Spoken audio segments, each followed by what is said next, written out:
What's up, everybody? It is I, Sigma, and we are back with episode 53 of the BBET GamesCast. I'm joined by Superman Jeff. What's up, people? As well as Mr. Gamer. Hello there. And Blue Bones. It's your boy. What's going on, everybody? Welcome back.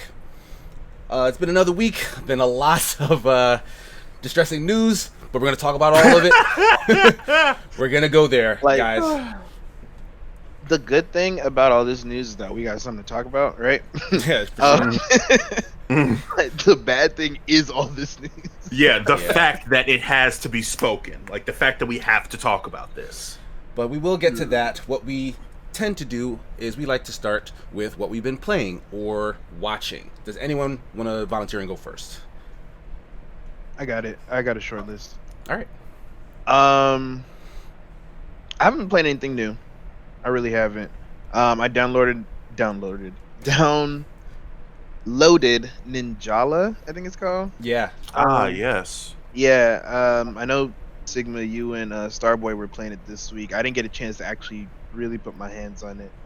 But I downloaded it. I'm gonna probably start it today or tomorrow.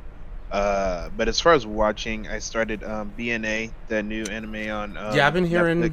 hearing good things about it so far. It's dope, bro. It's dope. It gives me Fooly Cooly vibes, and of course it's from Trigger, who did Kill la Kill. I did not know that. That's a must watch for me now. Fam, 100%. It's a gorgeous animation, and it's a bomb story so far. It's different than what I've seen. So I don't want to talk too much about the premise of it because there's lots of mystery and story and blah blah blah. But I'm loving it so far. It's definitely in the vein of I don't know. Like sometimes I get Durarara vibes because there's like a lot of cityscape complexities to it. But Beastars is probably the closest, most recent, comparison. So it is like another like furry show. Like it's like anthropomorphic animal characters. Yeah. Okay. Yeah, you can say that. I've been watching that, and then last night I finished Dracula on Netflix finally, and I like this show overall. There's only 3 episodes. They're like an hour and a half, and those are movies. The first 2 are super intense. Yeah, they felt like movies. The first 2 were super intense, and the last one had such a turn throughout the whole episode. It was just a whole change in scenery that it didn't even feel like the first show. Like the first 2 episodes, it didn't feel like it belonged, to be honest. But there was like a couple loose ends that really carried everything over. My overall impression is that the 3rd episode was so extremely different that it made episode 2 obsolete. But that doesn't mean it was bad. It was just you start in one vein, one feel, one storytelling method, and then they just completely shifted around. Was it the case that where the first 2 episodes ended up was like, oh, I don't know where they're gonna go from here, and so you end up with kind of a thing that seemed maybe forced? No, and you know what? There's like one plot point that just blew my mind. But I mean, is it too late? Is it too early to talk about it? Like, can I? Well, I mean, wait. What exactly are you going to be discussing, though? It was a plot point in episode 3. Because I'm probably not going to watch it. Yeah. So I don't mind. But I'm probably not.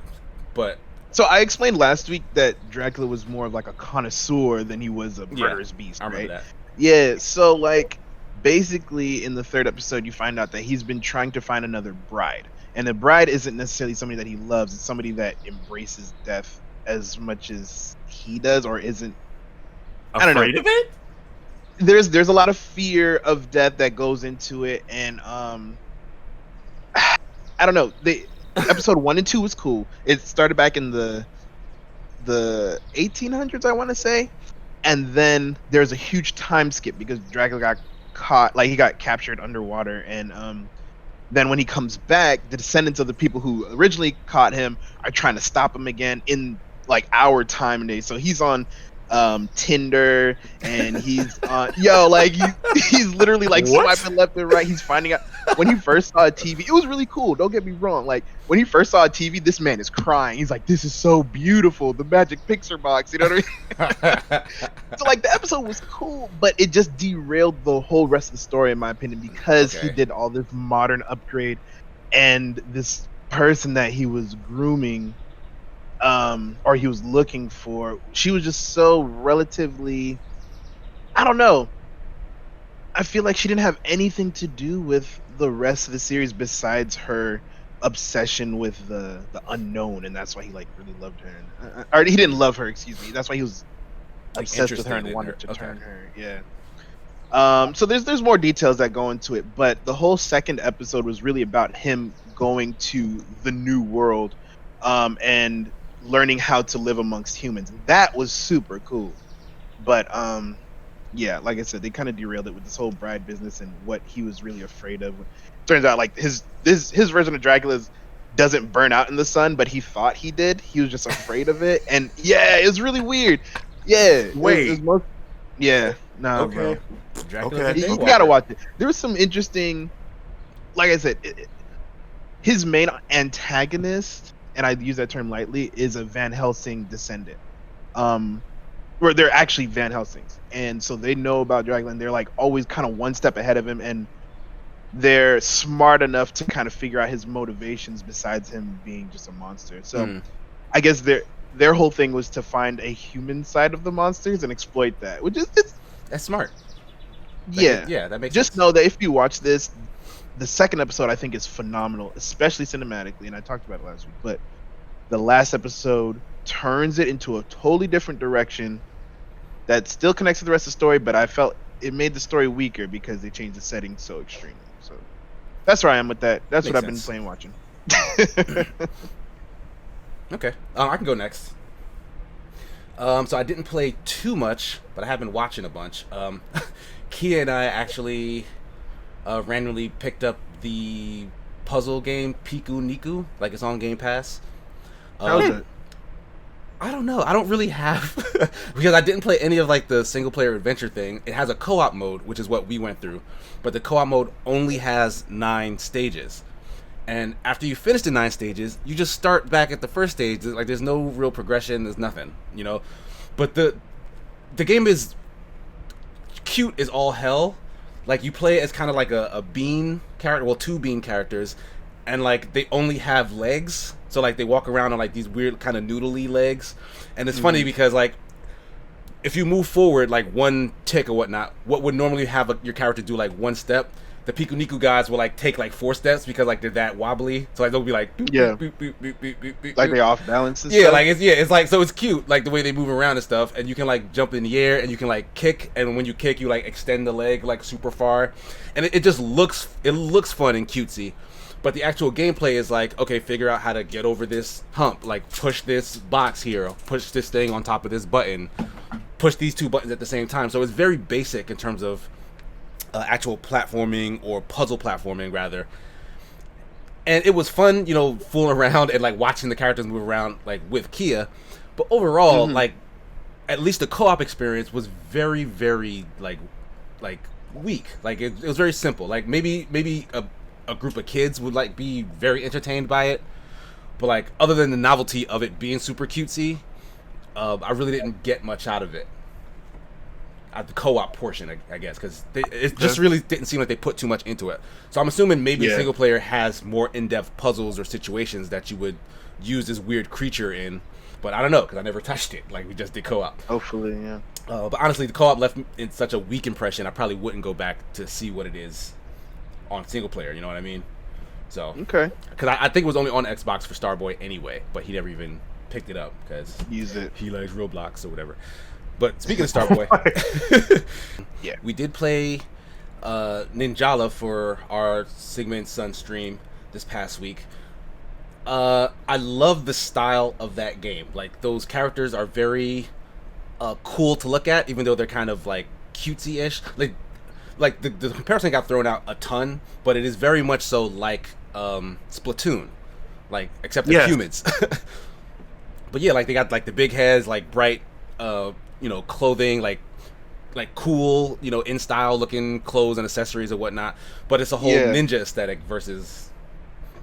So it's like Naruto, it's like Splatoon, it's like Gacha Force, which we've been talking about off and on in the Discord a little bit, because it is a beat 'em up. Like, you run around on teams, you like have melee weapons, you have certain attacks that can reach at range, but everything is very simple, at least on the surface, and the battles, which can be chaotic, are a lot more simplified than something like Naruto Shinobi Strikers, I think. Strikers. Yeah, I think that's the closest analog. Because when I first saw the trailers for that game, the Shinobi Strikers game, I was like, oh, this is the kind of Naruto game that I've been looking for. Like, not the arena fighters or whatever, because those bore me. But like, this looks dope. Like, you're running around the arena, you're on walls, like you're doing attack, signature, blah blah blah. But the gameplay for that just felt way too chaotic. Like, we did like the demo, I think, some time ago. And like, you can hardly tell what's going on when everyone is, bashing each other. And Ninjala kind of solves that by just dumbing down a lot of the combat mechanics, which on the surface can seem like a bad thing, but it allows you to focus on what's actually happening better. Like, so to get in depth, I guess, you have basic attacks where you're just swinging your weapon, and there are like 4 kinds of weapons you can use. There's like a sword weapon, there's like a yo-yo weapon, there's like a hammer weapon. Maybe it's actually 3 types of weapons. Yeah, because those are the only ones that come to mind right now. So like, you have different attacks based on the weapon you have, but also you have different ranged attacks. Like, one of them has a kind of trap, so you would blow a bubble, because it's bubblegum based for whatever the reason. That's like a whole big thing. So you'll blow a bubble, and you can trap someone in like a web. You can blow a bubble, and it turns into like kunai that send and do attacks and like stun people. I didn't see that. Yeah. I don't know what the hammer does, because I didn't get a chance to play around with that. That's probably gonna be my first weapon to pick up. Yeah, that's what you like, is the the big, heavy, slow to move things. Yeah. One hit and quit. But movement, like, you have a double jump. You can air dash by like blowing a bubble and then using your movement button. So like, you do like a dash through the air, and you guys know I love an air dash, like a good quality air dash. Yeah, you move pretty far and quick with it. So like, it feels good to move around. It feels good to attack people. But where I think they're missing the mark is in the back and forth combat, because if you're hitting someone or being hit, there seems to only be one way to counter it, and it's by mashing the left trigger, and then that initiates what they call the parry system, but you're really just blocking. And if you hit someone while they're blocking, you enter this kind of rock paper scissors thing, but you're guessing direction. Like, you'll see like the stick in the center, and it'll show you 4 directions. Right. And if you guys both pick the same direction, then it's another stalemate where you like back up and then attack again, and then you have to do it over again.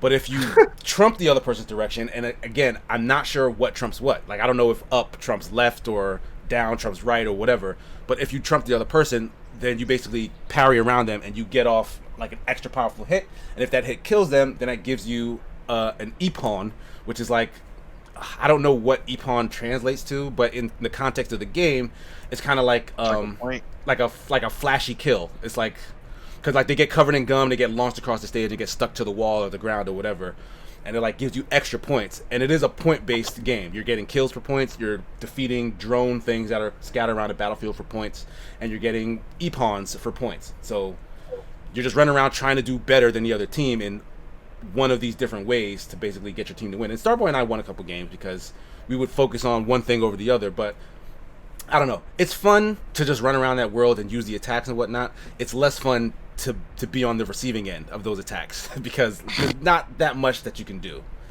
in all honesty. So I do hope it improves over time. It does seem like there's a big base of players playing it, and like the developers are talking to them and communicating with them, and there have already been like tweaks and patches since it released not too long ago. So that's a good sign, that maybe they'll improve on just some of that shakiness in terms of the combat system. But overall, I think I enjoyed it. Yeah, like, me and Starboy will probably play more of that in the future. So not a bad time at all. Okay. Do you think that playing this game will reignite your interest in Shinobi Strikers? No, because you only played the demo before. That's right? true. That is true. But and you haven't played it since. Yeah, I haven't played it since that demo, but I will say like because my impression of it wasn't great, and then anybody else who played it also didn't come away with it and tell me, oh, it's better now, or like this is a thing about it or whatnot. So I haven't heard from anywhere else that it's something worth going back to, since my own experience wasn't great with it. So that's the main reason. Like, Ninjala looked cool, and then I was hearing that people were enjoying it, that people liked it. So I was like, okay, so let me see what it's like. And then I played it, and you know what? I found it enjoyable. So that's kind of difference there. Like, if I do start to hear all of a sudden that Shinobi Strikers is like they just did a big update, like they changed around things, and it's like really fun now, I definitely want to check that out. But I haven't heard anything like that. Like, have you guys? It's definitely been updated since the demo, and I've played it for a while. It wasn't terrible to me, but you know, we might have different standards on that. But I did have one more question about Ninjala. Right. When it came, you said that you guys had a clash, and I remember watching on your stream too the directional buttons that come up. Some of them are green, some are red, some are blue. Was that explained in the tutorial at all?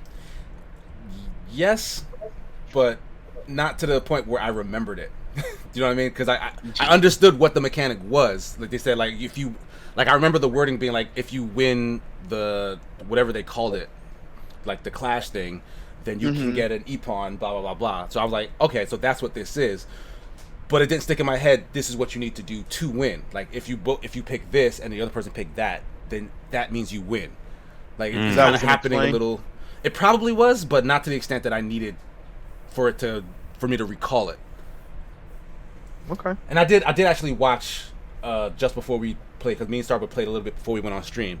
I watched some YouTube videos just to get a better idea, and they go over it too, but I don't remember them going into as deep detail either. So it may be nebulous, honestly, but okay, it could have just been me tuning out the information. That's more what I was at. Like, if that kind of stuff was explained or not. I know there's some games that just don't really explain all their mechanics, and you kind of have to figure it out as you go along, and I was hoping that wasn't the case here.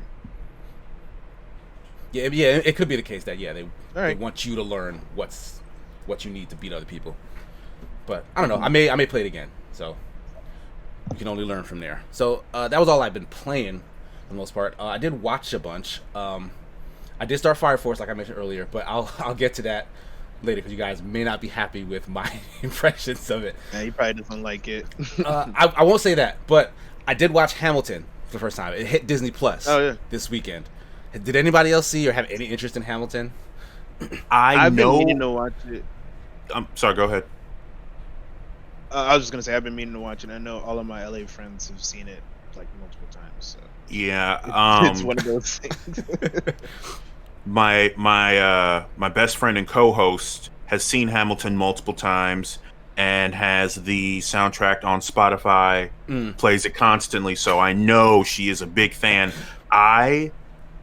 It's not that I'm not interested, I just wasn't on the hype train, but I've heard only amazing things about it. Right, so yeah, me too. I know it's going to be good. I just haven't watched it at all. Yeah, that's my thing, because Jeff can probably attest to this. Like, I'm like a big musical fan. Like, I really like musicals. I know that seems kind of strange. Wait, we've never talked about this. I love musicals. I sing musicals often during loading screens of video games. You laugh at him, bro. Wait, what? And I never knew this. Singing musicals. Really? Like, we have been doing this how long? I don't know. I don't have any memory. We need to talk about this. That we'll talk after. We can talk about this another time. Wow. But I will say, I think Lin-Manuel Miranda is incredibly talented. Like, the fact that he wrote all of these songs explaining the history of this story in such a way, like, and most of them, if not all of them, are really good songs. And that is what drives most musicals, is what makes musicals good, is the music. You know what I mean? And his music, his songs, his writing is very good. I do think that there's maybe a little bit too much hype attached to the show. I mean, the actual show of Hamilton. Like, if I had paid the exorbitant amount of money that you need to pay to go see Hamilton, and I sat down there and watched that, I'd have been very much disappointed. More so than, sitting at home and watching it on Disney Plus. I had a good time watching it. I thought it was really good. But I do think it's overhyped. And a friend of mine who's like he runs like a hip hop site, or at least did for some time. he wrote a status on the internet that basically said like he has an issue with Hamilton because it essentially takes hip hop culture and wraps it up in a palatable ball for mainstream white America. And I went like, I can see that. Like it takes, subject matter that, that you get taught in American history, maybe. And it puts a hip hop lens on it. So like, you know how they always make fun of like schools trying to like get the cool teacher who does a rap to teach the students, and everyone is like, don't do that, that's terrible. Like that's kind of what Hamilton is, except the raps are good. You know what I mean? The raps and the music are good, but that's essentially what it is. It's teaching you that story. So like from that lens, it's like, yes, you did the thing that everyone hates, but you did it well, and that's why all of these guys are like, it's the best thing ever. But people who are like, well, rap has been telling stories for decades now. Like this isn't that mind blowing. It's just it's okay. You know what I mean? Different. Yeah. So I did enjoy it. I think a lot of the performers in it were great. I thought the choreography was very mediocre. Like they could have done a much better job in terms of like their dancers and whatnot or whatever. But overall, I feel like it was okay. Okay. Not the case for this other show, The Walking Dead, that I've been catching up on Netflix. I finally finished everything that they have on Netflix. Season 9 is bad. It's very bad. They introduce a brand new antagonistic force. I won't spoil who they are, but they are dumb. like when you first get a load of them, like when they start to toy with what they could be, it's like, oh wow, this could change everything in The Walking Dead. Like this is like world breaking, but it ends up being lackluster and dumb. Like they sacrifice a ton of cast members, which feels more like a culling or like a clearing of the house to kind of get somewhere else than it does meaningful deaths like you've seen in the past. And the only saving grace for anything in that season was the fact that Negan is still around. Like they defeat him last go round, but he's still there. You know what I mean? And he's still a compelling character. I love he's like, no, I don't actually. Well, I mean, I won't spoil it. Like they get past right. Yeah, they get past his whole deal, so they defeat him. Yeah. But he is still around, and he's the most fun thing about that season. Like hearing him talk to other characters with that history and stuff. Like he's still like dope to watch and see. But man, everything else, like the characters you want, kind of just don't do anything you want them to do. The new characters that show up, some of them I'll give are interesting. Like there's a deaf woman who shows up who's like very compelling to watch, like her relationship with her sister and stuff. Like that's all cool. They kind of throw them in though. Like they don't give a good explanation as to how they really get there. They kind of just appear and then are part of the main group now. So that was kind of, I don't know, everything just kind of felt haphazard and slapped together. And like the main culprit is just the bad guys are just dumb. It's like I don't understand why anyone would do this, and even if you were doing this, what you're doing now doesn't line up with like what you're saying is your goals and your morals and whatever. You know what I mean? So I don't know. At this point, I do want to see where they go from here. I know season 10, I think, is still shooting. Like, what did Corona stop that, or did that finish? And most likely, yeah, I think something happened with the shooting of that. But I still have so many unanswered questions that I kind of just want to get to the end of. Yeah, go ahead. I was going to say, my question to you on that is, do you think you'd want to continue if you hadn't watched 9 seasons? The thing is, I already stopped, remember? Like, I stopped in the middle of season 8. And so I probably wouldn't have, like... Well, that was season 8. Yeah, the middle of season 8. So that's eight seasons. Okay, 7.5 seasons. That you spent a whole bunch of time into. Do you think you're just watching it because you spent this much time? At this point, yes. Like there may have been a case before this where I was like, well, the show was still good. There was this thing I didn't like or that thing I didn't like, but it got away from me. You know what I mean? But now that I've gone back to it, at this point, I'm like, no, I just want to see how these plots resolve. But otherwise, I'm not actually enjoying watching this show right now. Got you. So.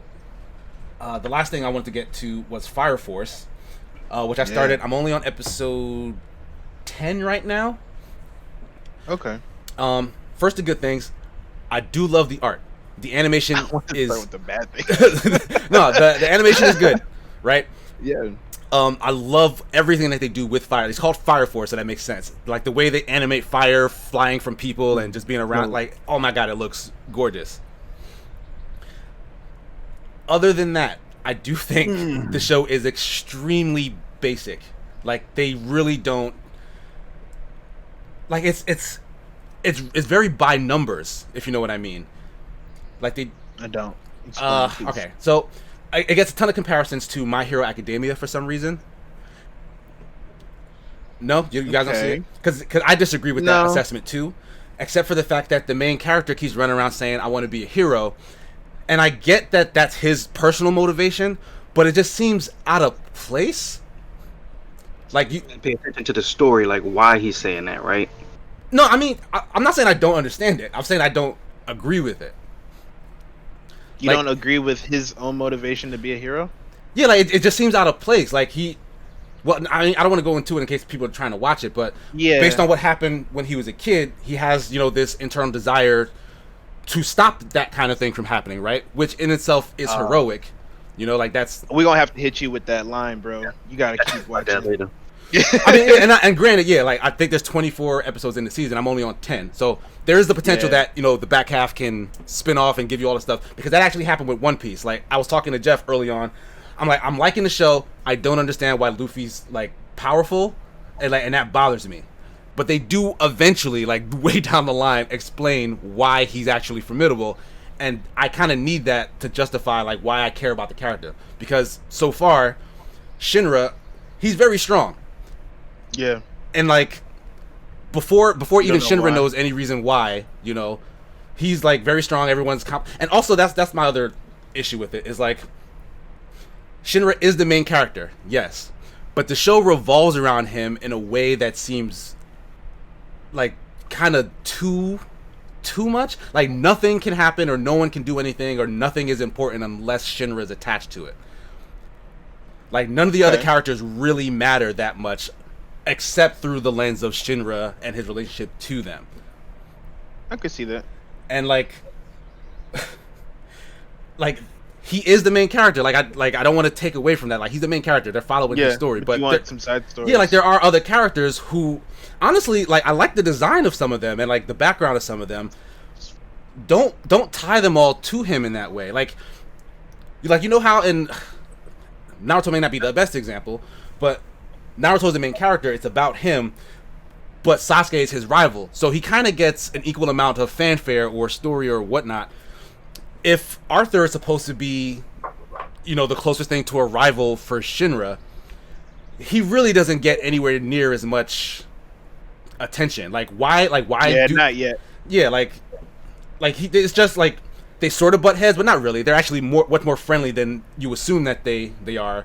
So it's like, I like that. You do? Okay. Part of the relationship. Yeah, I like that they're not seriously at each other's throats. When the mission comes down to it, they're all on the same team. I love that part of their relationship. You know what I'm saying? Like they don't hate each other so much that they don't care about anything else. Yeah, like they can work together. They started that when he first showed up, and the captain's like, "Yo, what are y'all doing? What are you here for?" Right, and that's what kind of threw me for a loop, because like that seemed like that's the most intense it's ever been, is when they first showed up. So you think like, oh, these guys don't mess with each other, but not really. They were kind of like messing around, I guess. But it's not really well explained. Rivalry. So, to your point of saying his Arthur might not necessarily have that fanfare about him yet, but there's other characters, which I'm not sure you met yet, so I don't really want to go into it. Okay. But there's other captains and stuff like that have that fanfare around them, actually more so than Shinra. And also, some side stories they do tell is like with the nun, her childhood growing up. Yeah, that's true. Yeah, they do talk about some of that backstory. But I guess that leads me to another thing that some people probably don't have a problem with at all. But the fan service in there is very it's very poorly done. Like I hate it. That is one of the worst things about it. Is crazy and I random. hate that it's called fan service. But that's a whole other. I mean, that's a whole other discussion. But like, because like you've seen situations where they kind of shoehorn like a panty shot or like a boob grab, whatever, and it can be funny, it can be whatever. The way they're like, look, this show doesn't have enough of this, and we need to throw it in after the fact. For no reason whatsoever, like these female characters will just be completely half naked with their clothes burned, or what's her name? Is it Mika or is that the other one, the cat girl? Yeah. No, that's the cat. I can't remember the cat girl's name, but I can't remember her name. But I know you're talking about. Yeah, like they kind of like apparently they don't explain it, at least not yet. But this Lucky Letcher thing where randomly she's just being exposed, or like I'm like, what? You guys didn't even try. I got no defense for that one. I had some friends who were like, oh yeah, I read the manga and they explain it, and I'm like, it doesn't matter if they explain it. It doesn't. Like it's so random. Like I got no defense. She'll walk into the room and then she'll literally just like stumble 42 steps and then jump on somebody's face and like, what are y'all doing? Like you didn't need this. No, you're absolutely right. So I mean, it's like it's little things like that kind of just prevent it from like kind of rising above or meeting like. Because, I mean, you guys were, like, really high on it, and I know you guys like other shows that I'm big on as well, like My Hero or Demon Slayer, which those shows, to me, are, like, some of the best animes out today, like, period. Mm-hmm. Fire Force, I think Season 2 is really going to bring it into its own. Mm-hmm. I think the last few episodes really set the tone for what it's kind of working to be, and I think that kind of where it starts to set itself apart. The ending, the last few episodes, the battles in them were kind of reminiscent of Demon Souls to me, especially that main battle. I mean, Blue, what do you think? Yeah, no, there's definitely some intense stuff that you're gonna see at the end of the season. And just like we always say, you know, when someone's in the middle of something, keep watching. It gets better. I mean, I hope so, because I do like the world that they built. I like the whole thing with like first generation, second generation, really third generation. Like, I like structure like that. You just got to tell me a better story in it. You know what I mean? Because right now, I feel like it's kind of lacking in terms of like the depth of story. Like this is the thing that came to mind. Remember when they first attacked that other fire base? Yeah. And okay, I have not watched it. Okay, so well, let me just say this then. Yeah. Arthur was having trouble. Right? Yeah. And then all of a sudden he's like, oh, okay, I need to do this. And then he wasn't having trouble anymore. Do you know what I'm talking about? Like what he had to do? His powers are more tied towards his... Yeah. And we'll go into that later. Okay, so you're saying that makes more sense later. Okay, because I was like, yeah. That is really dumb. That's really lazy. That didn't make no sense. Okay, so, all right, we'll leave it at that. I will continue watching it. But I think it's important to remember that Arthur and Shinra are both strong and they've trained intensely before the show started, right? Mm-hmm. So they've already been through their basic training. They've learned a lot of their special abilities. Now they're just OTJ. They already did the tutorial. They are OTJ now. They're on the job, and that's why you're gonna see them. They are Fire Force material. They're not just some little noobs off the street. Well, yeah, clearly, like they've shown that for sure.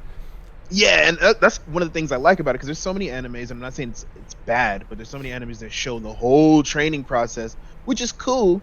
But it's also time consuming. In this one, they kind of just jump to it. They say, okay, look, these guys they're at this level right now. They had a 5 out of 10. Watch them go from 5 to 10 instead of 1 to 10. I think it's cool. And you know what? I'm glad you brought that up, because that's something there is a difference between like the kind of build-up shows where they're like, oh, I'm starting from nothing, and you're gonna see my journey at the end. Yeah, right. Because I love the way they do that. Like Hajime no Ippo is like that too. Mm-hmm. But then there's the other ones where it's like, and I'll use Full Metal Alchemist Brotherhood, because they kind of got it both ways, where they showed you in the first series them come up and then get someplace, and then in the second series they went like, you already know these guys, so here they are, and then they go back and tell you how they got there, and they do it beautifully. Yeah, Fire Force may be doing the same thing. I do think they're taking too long to get there. Like, I feel like 10 episodes is a lot before we start. And you know what? The very next episode may very well be the history that I'm looking for. It's probably gonna blow your mind. Like, it might be right next, but I'm like, they tell so much of the story going forward without their main characters really knowing. Like, that's harder for me to feel attached to them until I kind of know why they're here. But that's me personally. I got you. Mm-hmm. But I am gonna keep watching, so I'll give you guys an update probably by next week. Who knows? Maybe I'll have reached the entire end of it. But that's pretty much all for me. By Wednesday, update me. Let me know. Wednesday, give me a deadline. But that's pretty much for me, game playing and watching. What about you guys? Okay, I guess I'll go next. More recently, I was playing Mortal Shell. Okay, yeah, because that beta dropped, right? Yeah, the beta was it was supposed to be a closed beta, but they made it into an open beta. For I think I saw that yesterday. Mm-hmm. Yesterday afternoon it popped up.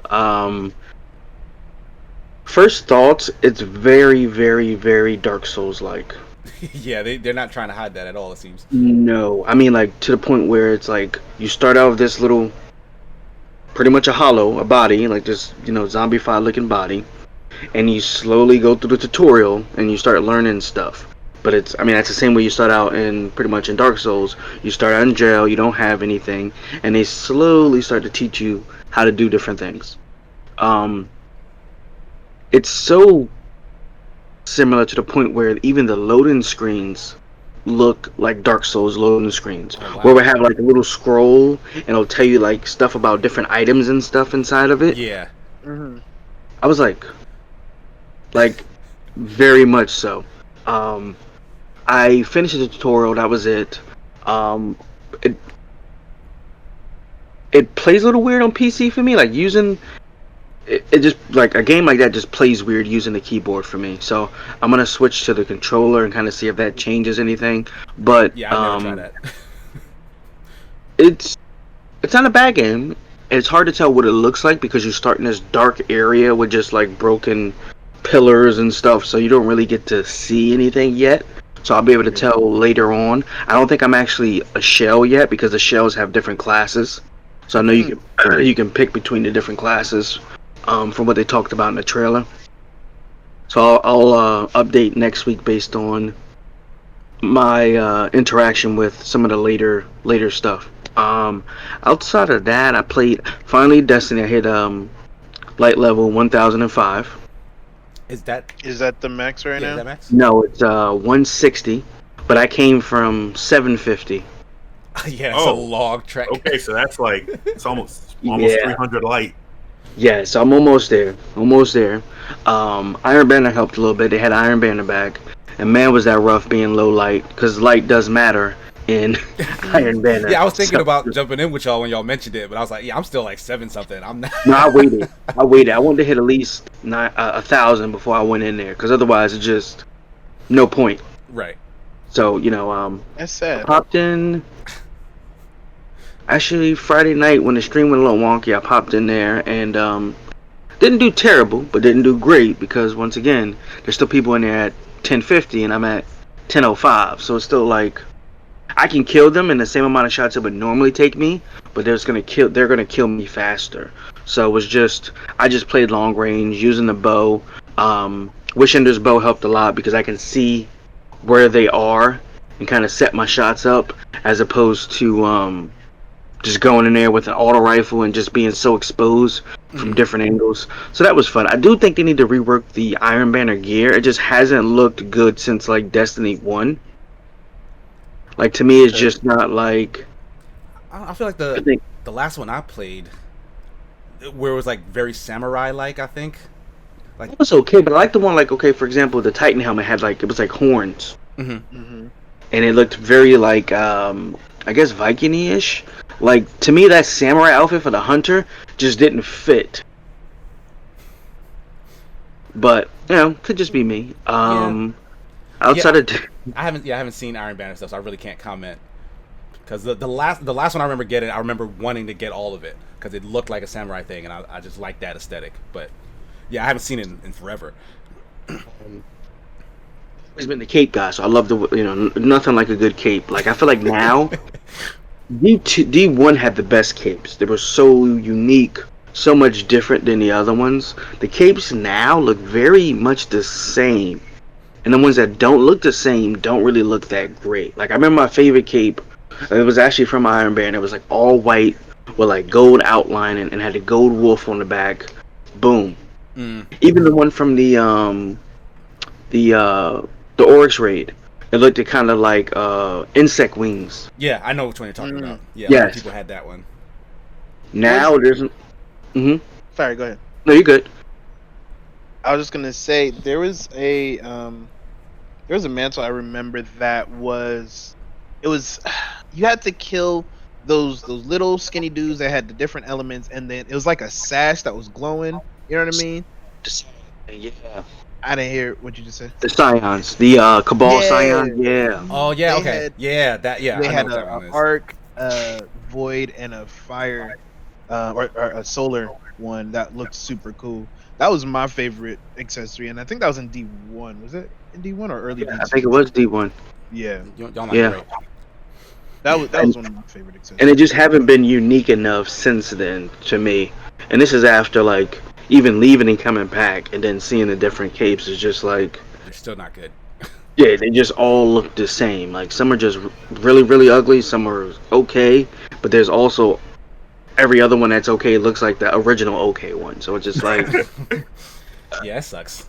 Yeah, the fashion portion of like collecting gear that you want to wear is important. So if they're not, yeah, it's very important. Like I haven't started to like work into that yet because like, what's the point? I'm not max light yet, which means it's gonna change. I'm not gonna keep infusing stuff into stuff and just waste the materials. So I'll just keep wearing blue stuff until I eventually get to where I need to be. Yep. So that's where I am with that. So besides Destiny, we actually played with some Min Min. Yeah. Oh yeah. When she dropped. Yeah, she was very interesting. Very, very, very, very long range. I mean, to the point where she can almost reach across the map and slap somebody. Yo, somebody played with killed her me at 0% with a combo, where like they did a couple of moves that pushed me off the stage, and then hit me with the stretched one that then did the fire breath while I was already off screen, and that killed me. I'm like, wow, okay, I can't get caught with that ever again. Well, so and I'm gonna be real short. Have any of you actually played ARMS? No. Yeah. Oh, Blue has. That's the name. That's the name of the game. Like that. It's, yes, you're boxing, but the idea is that whenever you get too close to me, I'm throwing you away, and I'm just all the way back here. Yeah. Like There's the no goal short- is you don't. short The range goal like is that. you don't touch me. It reminds me of Luffy in his snake form, fourth gear. Oh my. Oh, the Python thing, Yeah. where he like bounces off all the different walls. Yeah, It just I hits you I across can- across the island or some crap like that. Is just. Yeah, I do like the variety of the different arms, like the uses of them. Like the one chakram one is kind of used at very, very different angles. Like I can get somebody in the air, someone below the stage. The ball is very, very similar to me to Byleth's down smash with the hammer. Like the amount of force that it puts out. Yeah, I think strong it as actually hell. has tank armor too, which I didn't know until I think me and KC were playing. I think she's a very good character. Very, very vulnerable up close unless you are actually adept at, getting somebody out of your face. Like you said, her grab, I didn't know actually has range on it. Yeah, I think She it might actually be has the longest it's range the in her longest grab. grab in the game. Yes. Like it has to be. I can't think of You would anything else think it that's was that an long. attack. You would think it was an attack, but it's a grab. Yep. And it's great. I was like, oh, okay. I'm gonna try her out today and see how that goes. We probably have like a lot of her today. Yeah, we It'll probably be see like a lot of minutes. Oh, there's gonna be a lot of men. it's gonna be a Sounds Midnight like- Sunday. It's very reminiscent of Isabel's fishing rod. Okay, yeah. Is But that the? Yeah. that's a command grab. So I guess that's Well, longer. I'm talking about the range and. Yeah, the- like Isabel's Yeah. probably longer in Yeah. that way. But like Yeah, Isabel's range is longer, not to mention it can, hang off the edge of the stage and then pick you up. The thing with Min Min though is it's like you grab out there, you miss, and then you come back versus Isabel. You put it out there, you're vulnerable for a little bit until you get reeled reel the hook back Lure in. in. Okay. Now, as far as what I've been watching, I told you guys I started One Piece over. I just finished season 4. That's all Netflix has. And I don't remember the crocodile fight. That was a very interesting 3-part fight because he fought him once. He got wrecked. Luffy got wrecked. He was just like he got impaled with the hook hand. Yeah. The poison. And then he comes back. They fight again in the square. He thought he beat Luffy, then he left, and then they meet again, and then Luffy just wrecked him in the bottom of that tomb, and it was just so momentous. Very few. Well, a good anime to me makes me feel something. It makes me feel sad when something happens, but also makes me feel joyous when the protagonist does what he says he's gonna do. And Luffy's very straightforward in that way, where if he says he's gonna do something, he's gonna do it. And that fight between him and Crocodile, I think very much so sets the pace for the entire series. That situation where Crocodile is a warlord of the sea, can kind of do what he wants with the government's backing. He starts to try to take over a whole country by manipulating different events behind the scenes. It reminds me of the same thing that went down with Doflamingo, where he was actually doing the exact same thing because of the status he had. And I thought you were about to make a U.S. comparison. What'd you say? I thought you were about to make a U.S. comparison. It's just some real time stuff. Doflamingo, though. It's a very good series. A lot of episodes I haven't seen that I thought I saw, I'm seeing now. For some reason I don't remember the crocodile fight, but it's very well laid out. The characters are very well fleshed out. Not even just the main crew, even like the side characters, the introduction of Nico Robin, all that stuff is pretty cool. So I'm actually going to continue it until I catch up to the front end where I am now. Oh boy, have fun. Yes. It'll take a while, I assume. Yes. I like One Piece. I never really finished watching it, but just like I can't get through the episodes. I want to like it, but it's just a lot of damn time.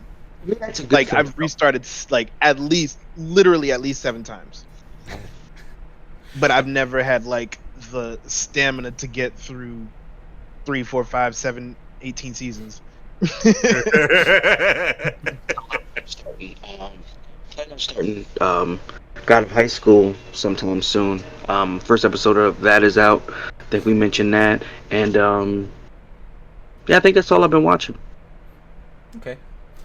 Gamer, what about you? All right.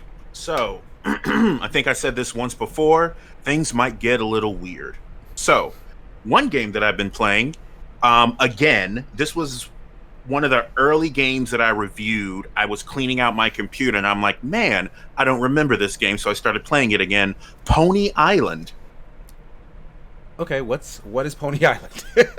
Pony Island is a game where you are a pony in the video game called Pony Island, and you simply have to, in so many words, do as you're told. Follow the directions that you're given, and you go through each level.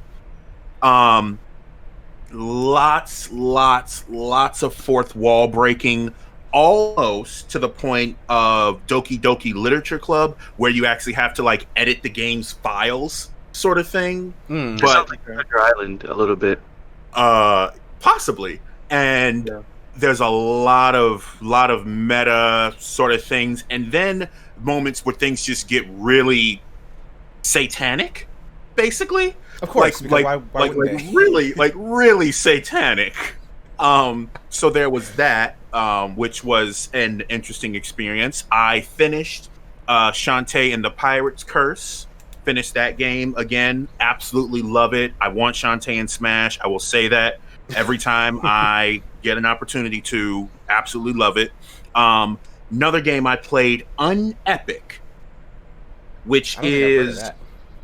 It's a D&D style RPG, where you are random Joe Schmo character, and something weird happens where you end up in the game, but you know you're in the game, and there's like a voice inside your head that you locked up in like a jewel that is constantly trying to kill you so it can escape.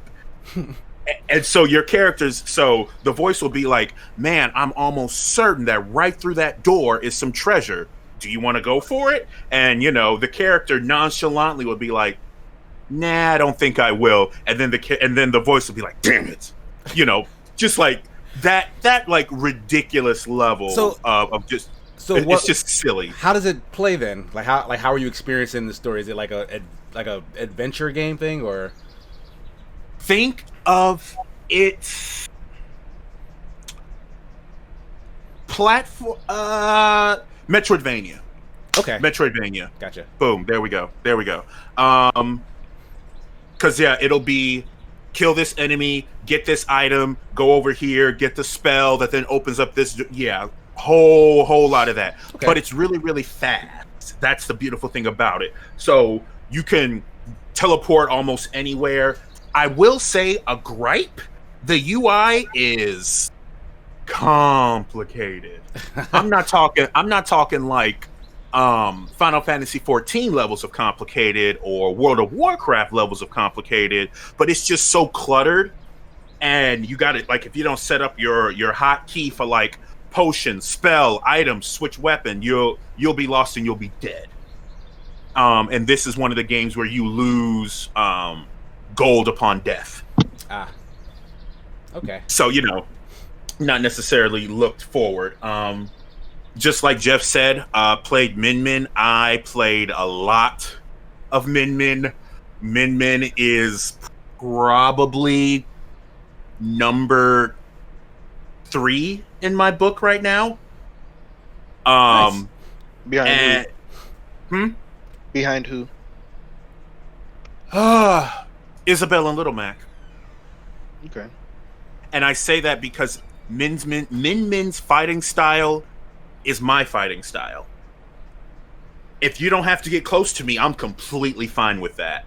I'd rather be at a distance, all that sort of stuff. And I love kind of like Little Mac's tilt, that nice 1-2 punch. The fact that you can delay the second punch with Min Min is a timing thing that I don't think a lot of people quite understand, because that was a crucial thing in ARMS, where you would throw a punch, they would guard it, and you could like come right around with the other one.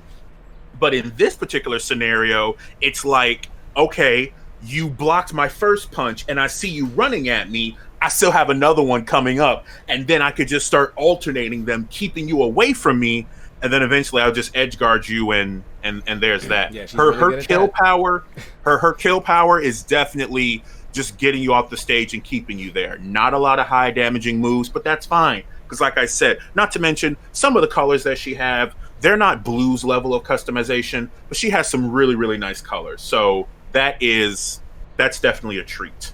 Far as things that I've been watching, started brand new Animal, and I have to say, I'm only 3/4 through the first episode, and I am in love.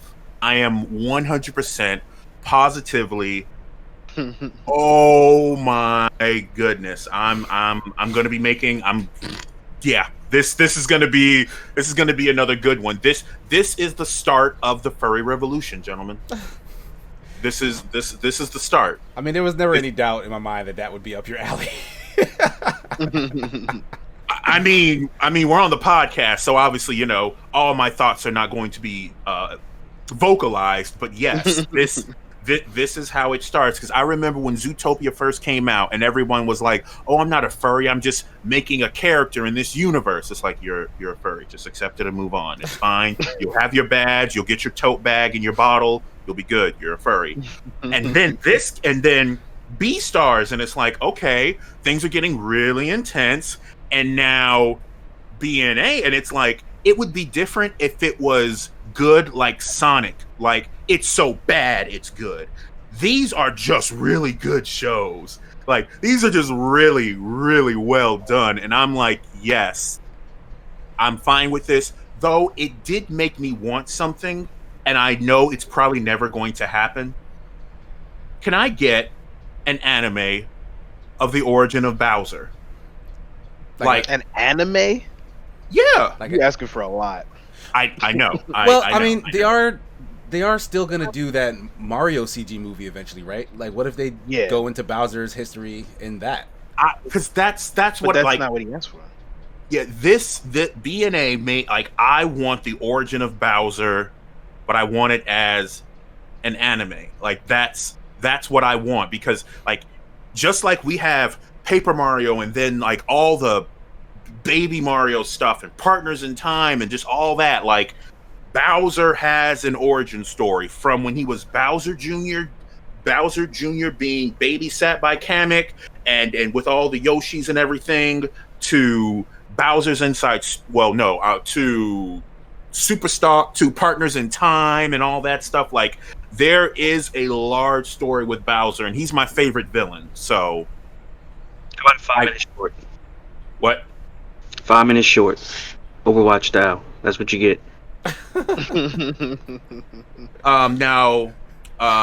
So yes, there was BNA. Have not touched. Thought about it. Still have not touched BoJack Horseman.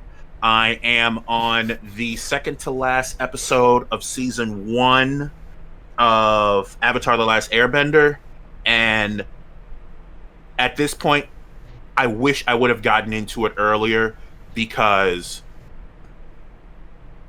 this show is absolutely amazing, and I'm only on the first season. It is absolutely amazing. It's painful to watch it now, only because of our political climate. I have to say that. It's hard to have something that was written so long ago still be so accurate now. Is like, oh man, that's relatable. And I don't mean like hashtag relatable Twitter. I mean like, oh wow, that actually hit kind of home for me. So yeah, that just about wraps it up for me. All right, great. So that's what we've been playing. Oh, go ahead. One note. Jeff, you talked about a 5 minute short, right? And it just reminded me of a short film I saw on YouTube that came out not too long ago, actually. And I just wanted to throw it out there for Star Wars fans specifically. It's called Betrayal, done by Locher Films. It's on YouTube. It is super dope. It goes into the mentality of the clones during Order 66. Now, obviously, it's a fan film, so it's not canon, but it's super, super, super well done and super cool. I'm actually going to forward it to you guys so you guys can check it out. But you guys check it out on YouTube, Locher Films. It's called Betrayal, Star Wars Order 66 short film. Super dope. Okay, cool. The clones are like my favorite part of the Clones Wars. So same here. Yeah, more stuff about them. Like, I'm definitely into. Oh yeah. Okay. But yeah, that's all I had to throw on there. So we're gonna move on now to our Super Smash Sunday recap. Yeah. Brought to you by Blue. Take it away, Blue. What's going on, y'all?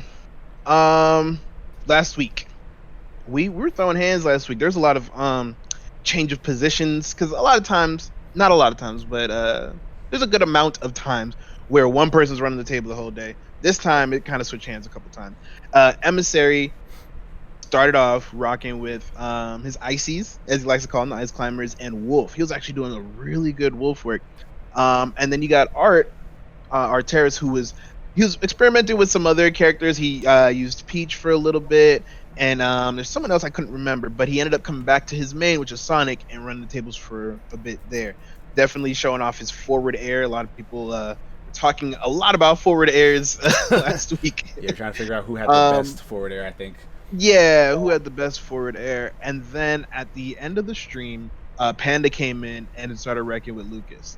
And those kicks with the disjointed hitboxes, that was the word of the day, was definitely making an impact. So that's our recap. We're looking forward to Min Min this week to mix it up and see what happens. Yeah, I think her stage is probably going to be in as well. In the rotation? Yeah, even though it has like a little thing of a ceiling, the Omega version at the very least doesn't have those springs. Okay. I was just about to. I didn't know about the springs, but that's okay. Yeah, so awesome. we'll try it out. Like, if people don't like it, of course we can take it out later. But it's brand new, so let's let's check it out. Yeah, same It'll thing be we in did the with rotation. Terry. We threw his stage in there. Yeah, for a little bit. Yeah. Okay, nice. So we've got a couple of quick updates. I'll try to get through some of these quickly. First up, a bit of that sad news that we were talking about. Well-known streamer Byron Reckful Bernstein dies at 31. It's unfortunate. Apparently, he'd been dealing with some depression issues, suicidal thoughts, things like that. And eventually, it became too much for him. Apparently, he was one of the most popular, if not the most popular, World of Warcraft streamers. Mm-hmm. Like a lot of other streamers were, he inspired a lot of them. They got into World of Warcraft or into streaming in general thanks to him and like the kind of community and friendship that he inspired through like his streams and his community. He was actually also working on an MMO of his own. I forget the name of it. Everland. Yeah, they were working on that before his passing as well. So who knows what's going to happen with that project? But it's really sad when someone in the community passes away like this. Oh yeah. Like it's sad in general, and then it hits closer to home when it's in our circle. You know what I mean? Yeah. Like, did any of you guys were fans? I know some of you actually played Warcraft or World of Warcraft rather. Yeah, I played World of Warcraft for a couple of years. And eventually I stumbled onto Final Fantasy 14 and moved over. But I liked my time when I was there, and when I played with my friends. And it's just sad to see the pressures of, and I'm sure there was other things, as well. But it sounds like his gaming life was one of a major stress in his life, and it's sad to see it manifest this way. For sure. Yeah. So condolences. I'm sorry. Go ahead, gamer. No. I was gonna just say the condolences thing, but that was it. Okay. Yeah, I was just gonna close that off by saying just condolences to like his friends and family, everyone who loves him. Like, you're in our thoughts. Like, it's a really tragic situation. It's heavy. Other than that, in the news, we've got a bunch of new information about a bunch of video game projects. Like, video game animation projects. There's going to be, animation and TV, it seems like, right?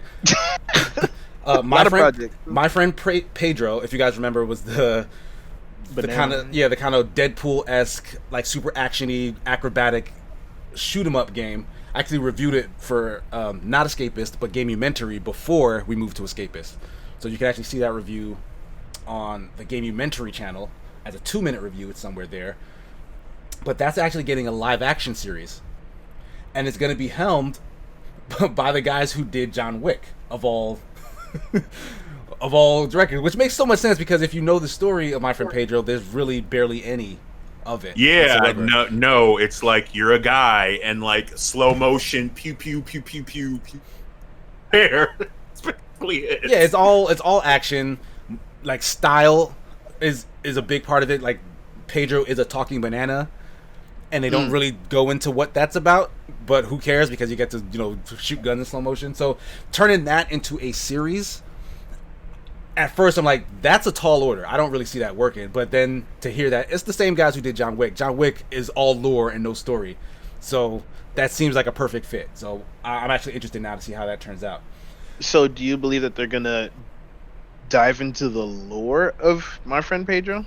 I mean, you would have to, like, because if you focus on just action and there's literally no kind of story to tie anything together, like, I don't know what that is. That's not a TV show. That's a montage.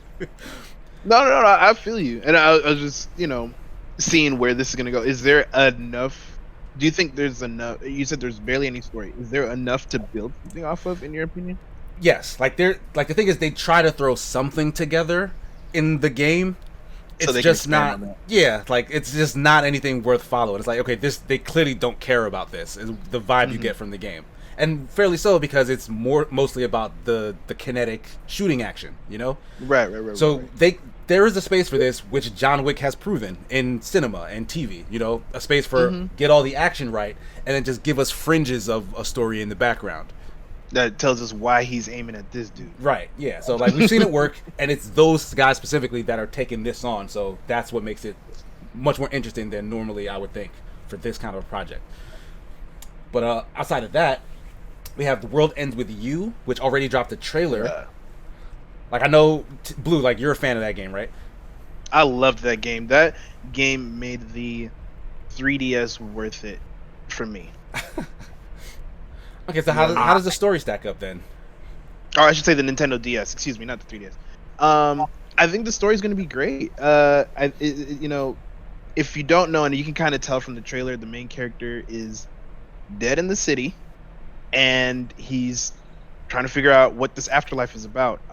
They kept the visuals damn near identical to the game, which is cool. So I feel like, and I can't 100% relate, but I feel like Persona 5 fans, when a lot of them heard that the animation was coming out, I think it's on Hulu still. Yeah, I actually watched they were couple hyped about episodes of it. Mm-hmm. Yeah, and I don't know what the end result of that was because I never watched it because I wanted to finish the game first. Blah blah blah. Doesn't matter. But I finished The World Ends With You, and I'm excited to see this animation route that they take with it. Hopefully, they don't change the story too much because I feel like it was pretty perfect the way it was. I would have to agree. I have one thing I want to add. Okay. Have you played the final remix? No. So there's additional story, and I want to know if they're going to include that in the game. That's interesting. Okay. Because there's kind of similar to Sora and Riku, like how Sora was going on a journey, Riku was also going on a journey. Yeah. The main character, there was a whole other plot of stuff going on while the main character was doing his thing, and that is shown in the final remix on the Nintendo Switch. And I'm hoping that they include that. But yeah, the story was fine. I loved how they showed the use of the pins in the game. For those of you who don't know, like, that's your power, are these pins that you have. It looks beautiful. It looks so beautiful. Just how I imagined it looking when I was looking at it on the DS. I'm a fan. I'm on board. Let's go. It's funny, that art style, I don't see it in too many places, right? The thick lines, it feels like a midpoint between comic books and manga.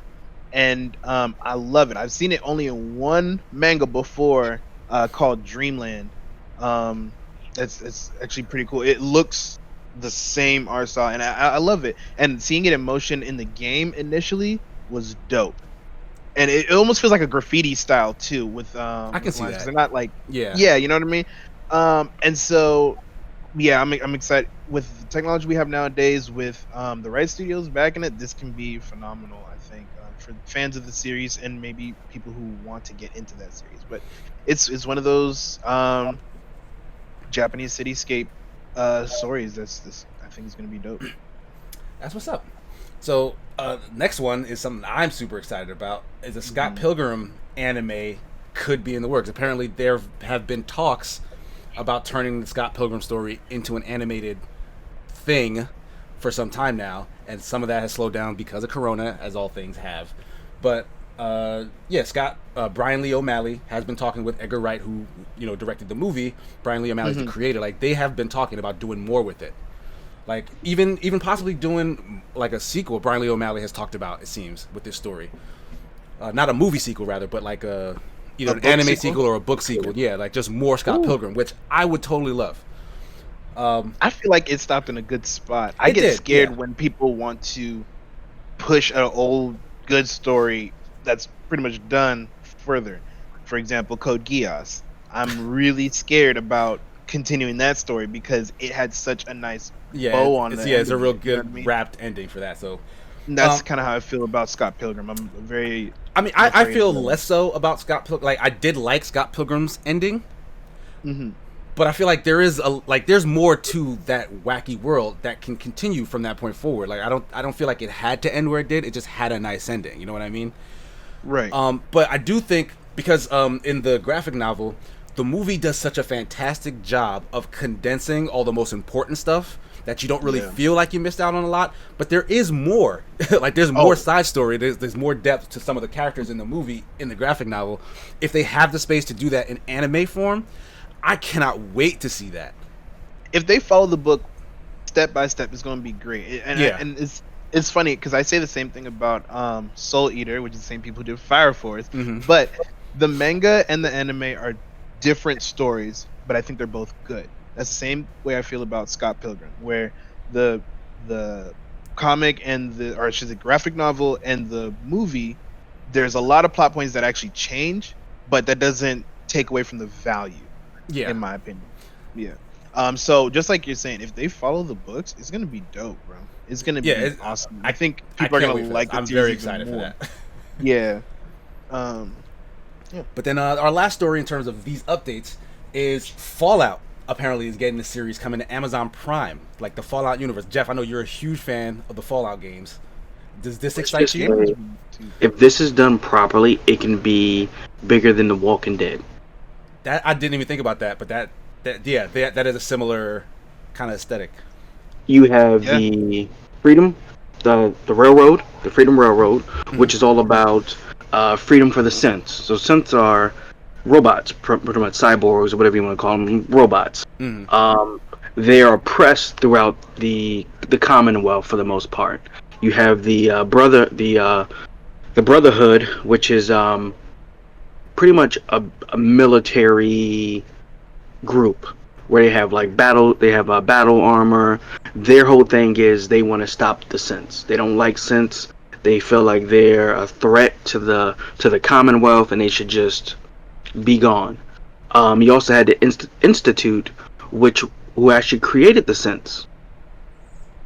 They were also up to some shady stuff or whatever. And then you had people who were ghouls who were affected by radiation. You have different mutated animals and insects. You had to worry about drinking water that was contaminated by radiation. And here you are, this person who I think it looked like he went to sleep in the vault in maybe like the 50s. Yeah, it's like nuclear.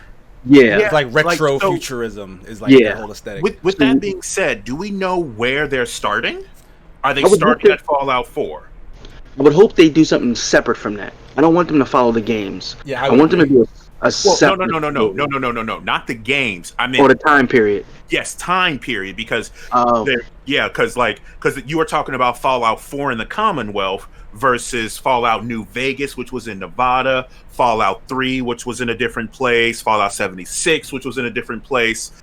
So, I was just trying to figure out which factions or in what game are they trying to start, where essentially you're going to be this kind of anon whomever kind of deal. Because when I was looking at this, kind of the thing with Fallout is you are stepping out into the wasteland and you kind of make your own adventure.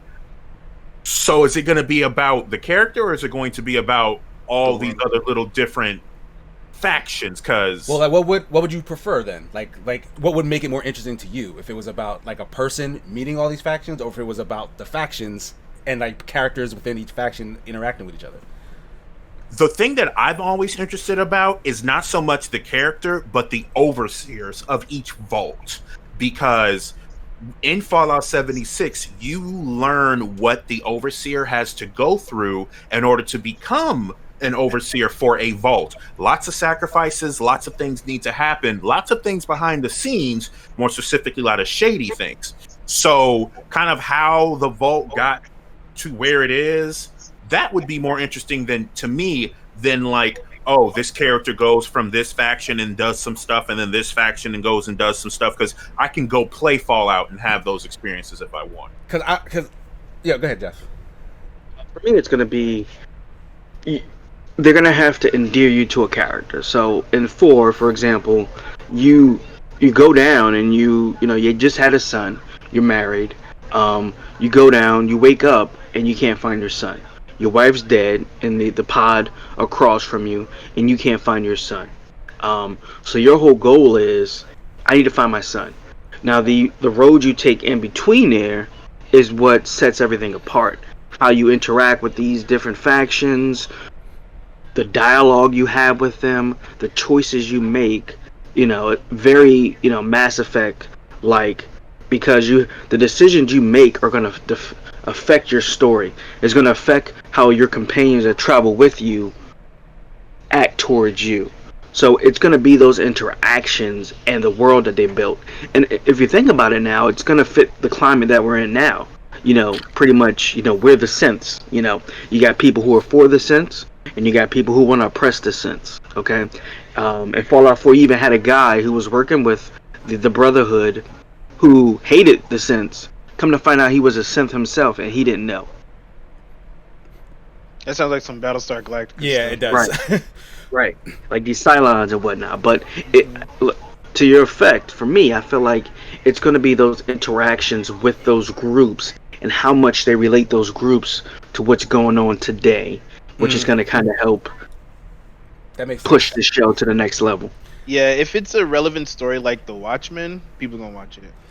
Like, I'm glad you brought up like a different show, because that's kind of what this, and honestly that's what most TV people do, is like, oh, there's another thing that's popular, let's use this thing and make our version of that thing. I feel like this is going to be very much like The Mandalorian, where you are going to follow a person, a vault hunter, not a vault hunter, sorry, a vault person who comes out of the vault, and you're going to view the world through that character's eyes. Just like how the Mandalorian, he has his own struggles that he's dealing with, but he's meeting, the remains of the Empire, the other Mandalorians, the blah, blah, blah, blah. So I really feel like that's what we're going to get. And I think that's a good way to go. You know what I mean? Like that's an interesting way to experience that world without having to play it, because some people just won't ever play it. Bringing up the Mandalorian. What? Why can't I bring up the Mandalorian? I'm just saying, I'm proud of you. Oh, okay. For using Star Wars references. It's a good show. So, and yeah, the popularity of that, I feel like, is gonna, make one of these execs everywhere else be like, oh, can we get one of those? And like, I feel like Fallout's a good fit for copying that framework. It's such a rich world and so much lore and just so much opportunity there that if they fail with this, then just yeah, they just stop trying. I'm gonna tell you what's gonna turn me off of this show. If this happens, I'm not gonna watch a whole bunch.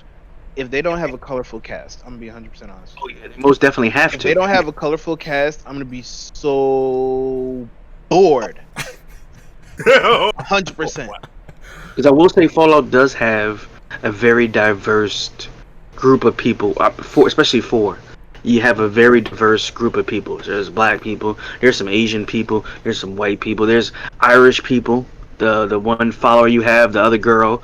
There's a very diverse group. So if they don't, your shows should mirror the world that you're in for the most part. And if they don't use that, then yeah, I get tired of watching shows that at the end of the day they're just white people problems. Like like Gotham. You know what I mean? Like they got rid of it. You heard it here first, listeners. Gotham, white people problems. Kinda. But like everybody who has a problem in Gotham is some rich white person. Like anybody who's like really messing stuff up is some rich white person, and who doesn't have any perspective on reality. And it's not, But anyway, we're not going to get into that. It makes sense. But you hear what I'm saying? Yeah. You know what I mean? Because if you have some vault dweller come back and he's like, "Oh, life never used to be like this," and the black people are like, "Yeah, it kind of was. It's not that different now." It's gonna be. No, that makes sense. Yeah. So those are all the new projects on the horizon. One thing, I'm sorry. Yeah. Go ahead. Apologies. I would like to see the way racism carries over to this character waking up 100 years later or whatever years later, and how, if it still exists in the world that he's going to be in, not only with the sense, or is all that racial transgression going to be geared towards the synthetic beings, or is it still going to be some remnants, or how that's affected, years, 100 or so years later. Well, how you talking about how like Captain America was surprised to see people sit at the same table, like that kind of deal. Like people joke around about that. But no, how do the games handle that? Because I can't remember instances of like human racism.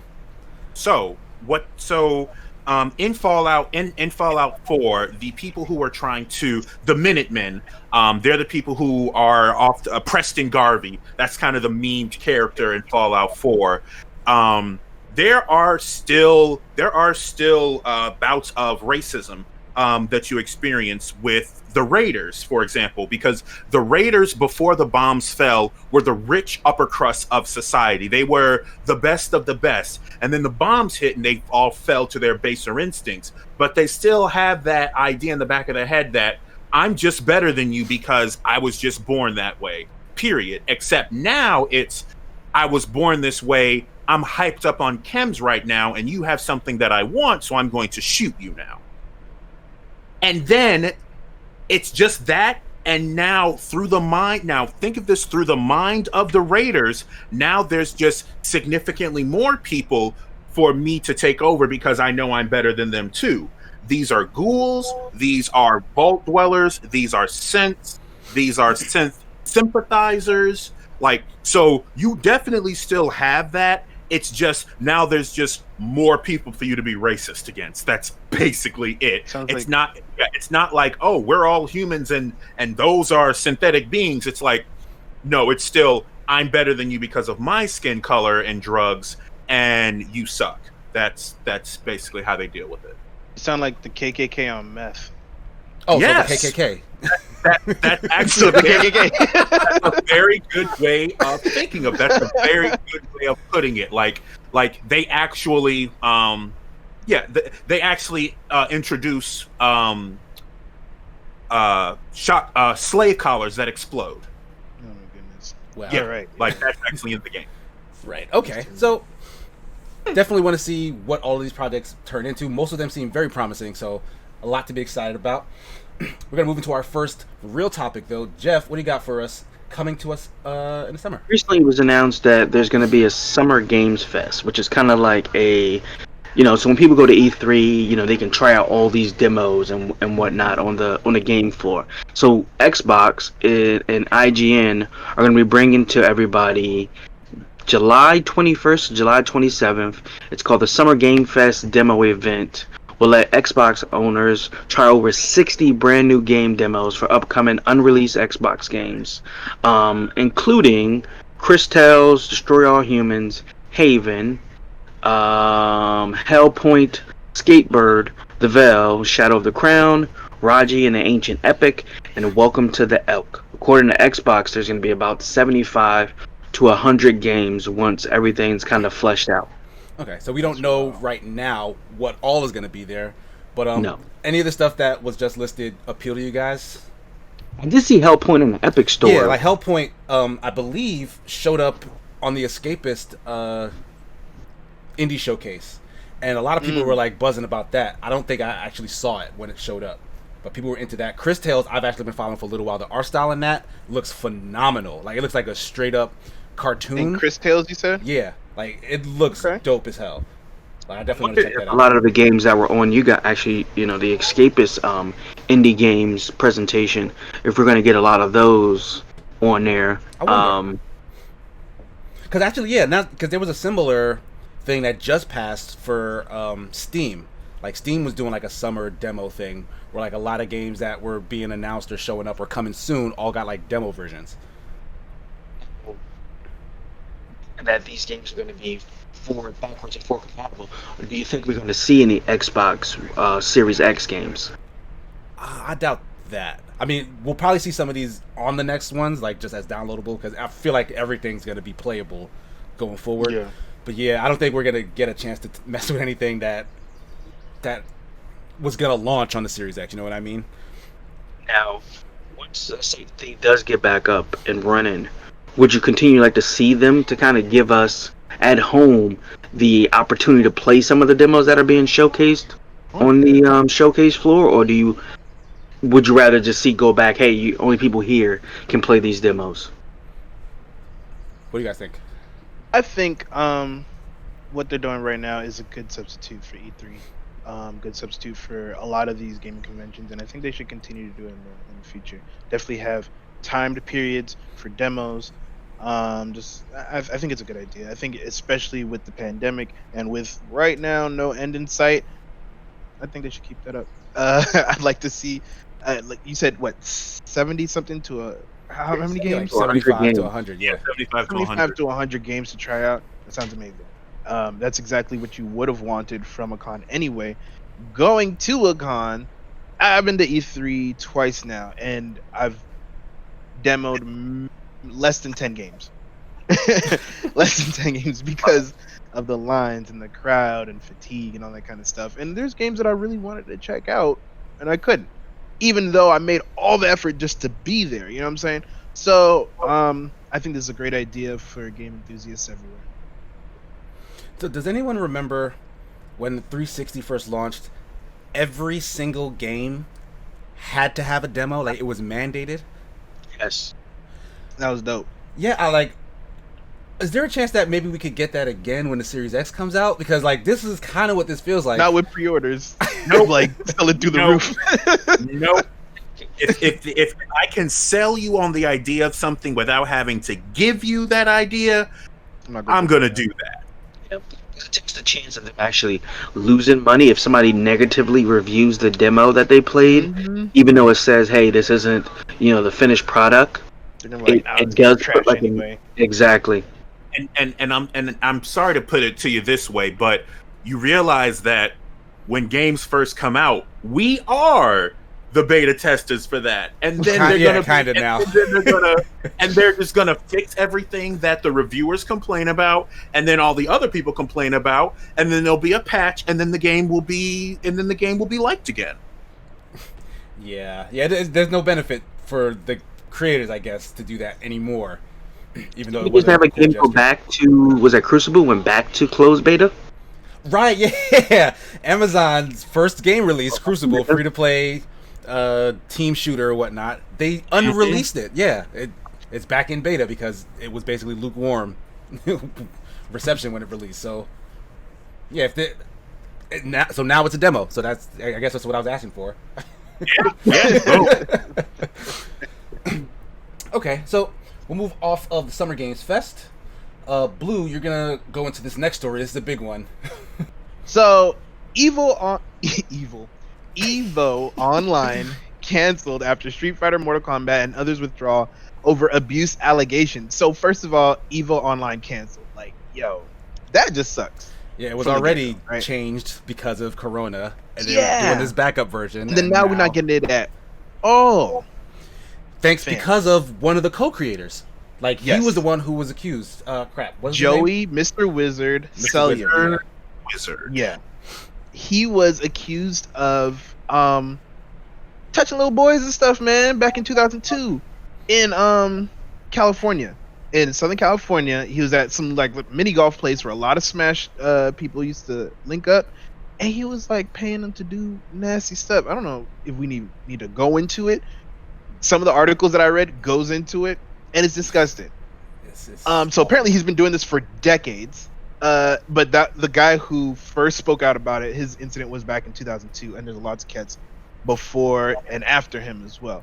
But yeah, all these developers and all these games just wanted to pull out of Evo. They're like, we don't want to do this no more because this dude's a pedophile. He's creepy. He's sexually assaulting people, and it's just a bad look anyway. You know what I'm saying? There's already going to be frame lag issues.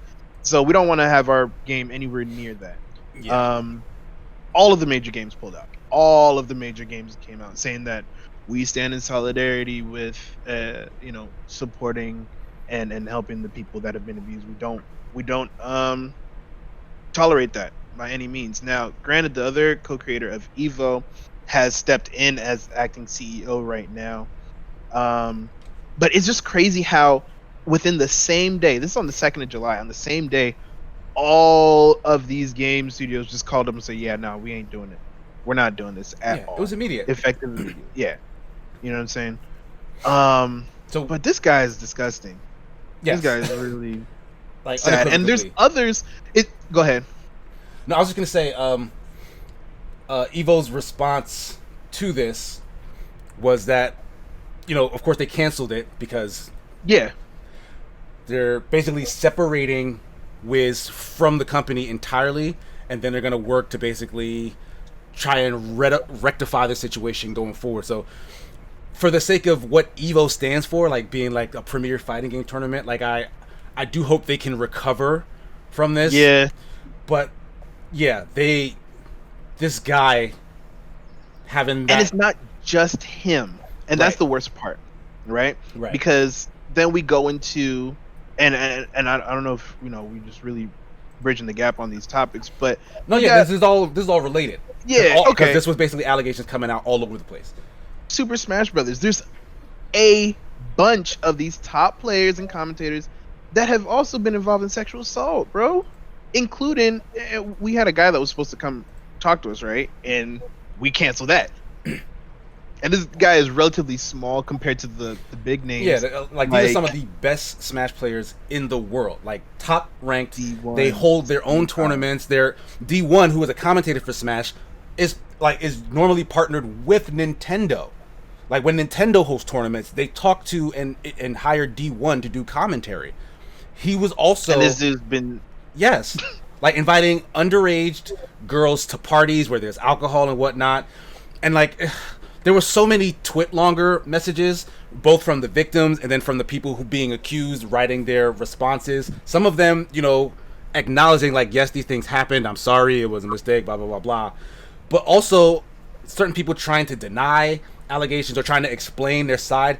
I don't really know that there's that much you can explain when you're 30-something years old in a lot of these cases. And you got little kids. Yeah, you're palling around with a 16-year-old, a 17-year-old, and even if, because that's what happened in some of these instances, where like the younger person apparently initiated. You know what I mean? They're like, I didn't let it. I let it happen. I'm sorry, it was bad judgment. You're talking about yeah, like that's not okay. Like no, that's not a pass because you're an adult. You're an adult. You know what's wrong. Man or woman, excuse me. Right, because Senpai also was accused. She was sleeping with a 14-year-old dude? Yeah, when 14-year-old kid. She was 24 years old. A 14-year-old kid. And she initiated with him. And of course, he's 14. He doesn't know any better, easily manipulated. He was into the whole idea. And then later, after years, had to come to terms with the fact that he was actually taken advantage of. And that's what a lot of these victims are now saying. They're like, I didn't even think about it before, but that dude made me do something really weird in the bathroom back in 2002. Like, that's not cool. And I'm not even like making that up as a random example. Mm-hmm. That is like literally one of the stories.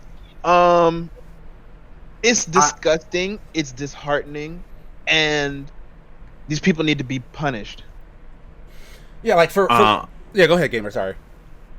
There was another allegation that had been coming out in the Skullgirls community, and Sonic Fox had initially said something in regards to Mike D. First, the bad joke of "I can't breathe" already got ripped to shreds on that one, and then later finding out about the allegations of sexual misconduct. A lot of people in the fighting game community had a lot of top people in the fighting game community were coming to the defense of these actions, which is like, why would you defend this? And when I first saw Sonic Fox say something about this, I'm like, oh, okay, this might be someone that's going to try to like set it straight. But that's not what he initially did. He said that such and such with what? So what did he do? I'm listening. So when people wanted to go down, when people wanted to just straight up cancel Mike D over the "I can't breathe" comment, it was like, cancel him, that's not cool. Sonic Fox piped up and said it was a bad joke, he should apologize, but he should not be hung for it. Then it was later that more of the things that Mike D did was coming to light, and Sonic Fox then came out and said, so I did not know everything that he was doing. I can forgive a mistake, not a habit. And it turned out that was a habit. And this sounds like a decent backtrack. Well, I'm not going to say it was a backtrack, because you can change your opinion on things based off of evidence that you're given. Sure. And it's No, not necessary. I don't mean backtrack in a negative connotation. Oh, okay. Yeah, no. That's why I say it was decent. He said, "I didn't know about all this stuff." Yeah, I can forgive a mistake not to have. I think that's a really good thing to say after all this other news came out. Now, if he knew ahead of time and he was defending this dude, we got a different story. But it sounds like he did. No, and the point that I want to make is just how long all of these things are going on, because obviously these things have been going on for some of these people for years. And when I covered this on my podcast, kind of the thing that I want to hit on, it is important for everyone in whatever community you are a part of to protect the weakest and most vulnerable in your community. It's everyone's responsibility. It's everyone's responsibility. A very common thing on the buses here in Chicago: if you see something, say something. Like, don't let it grow. Don't let it, it's not a big deal, or no, it is a big deal. That needs to be, because whomever's doing that now is going to think that it's okay to continue to do that. Oh, yeah. And then you're constantly going to get that behavior, and someone's going to get hurt. So, most definitely.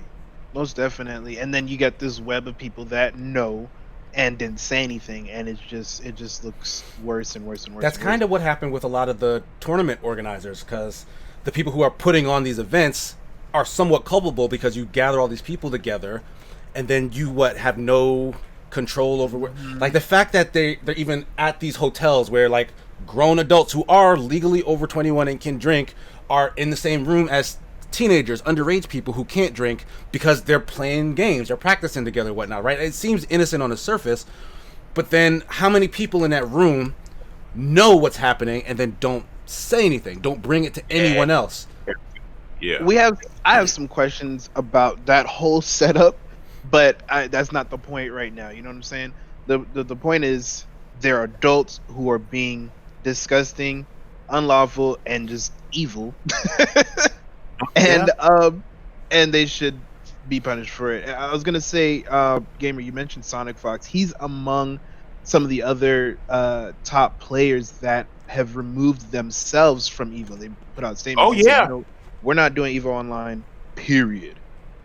Sonic Fox, SKD, Yahozi, Lord Knight, Sajam, some of the big names in the FGC. They say we don't do Evo no more. We can't support this dude or anything he's affiliated with.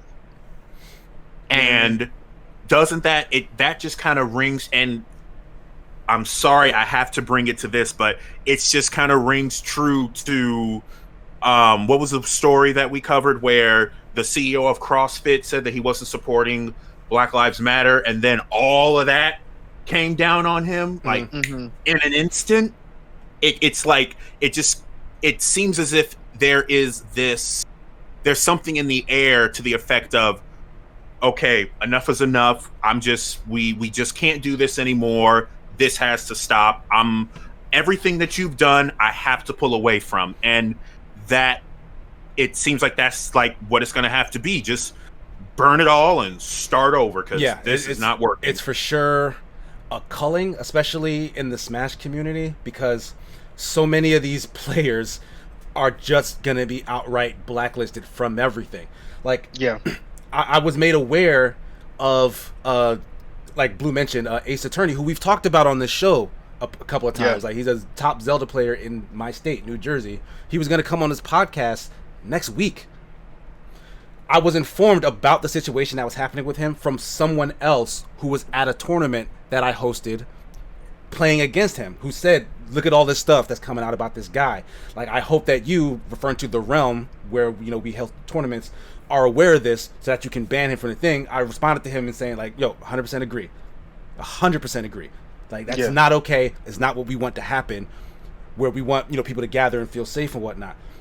So, no, like, blacklisted immediately. 100%.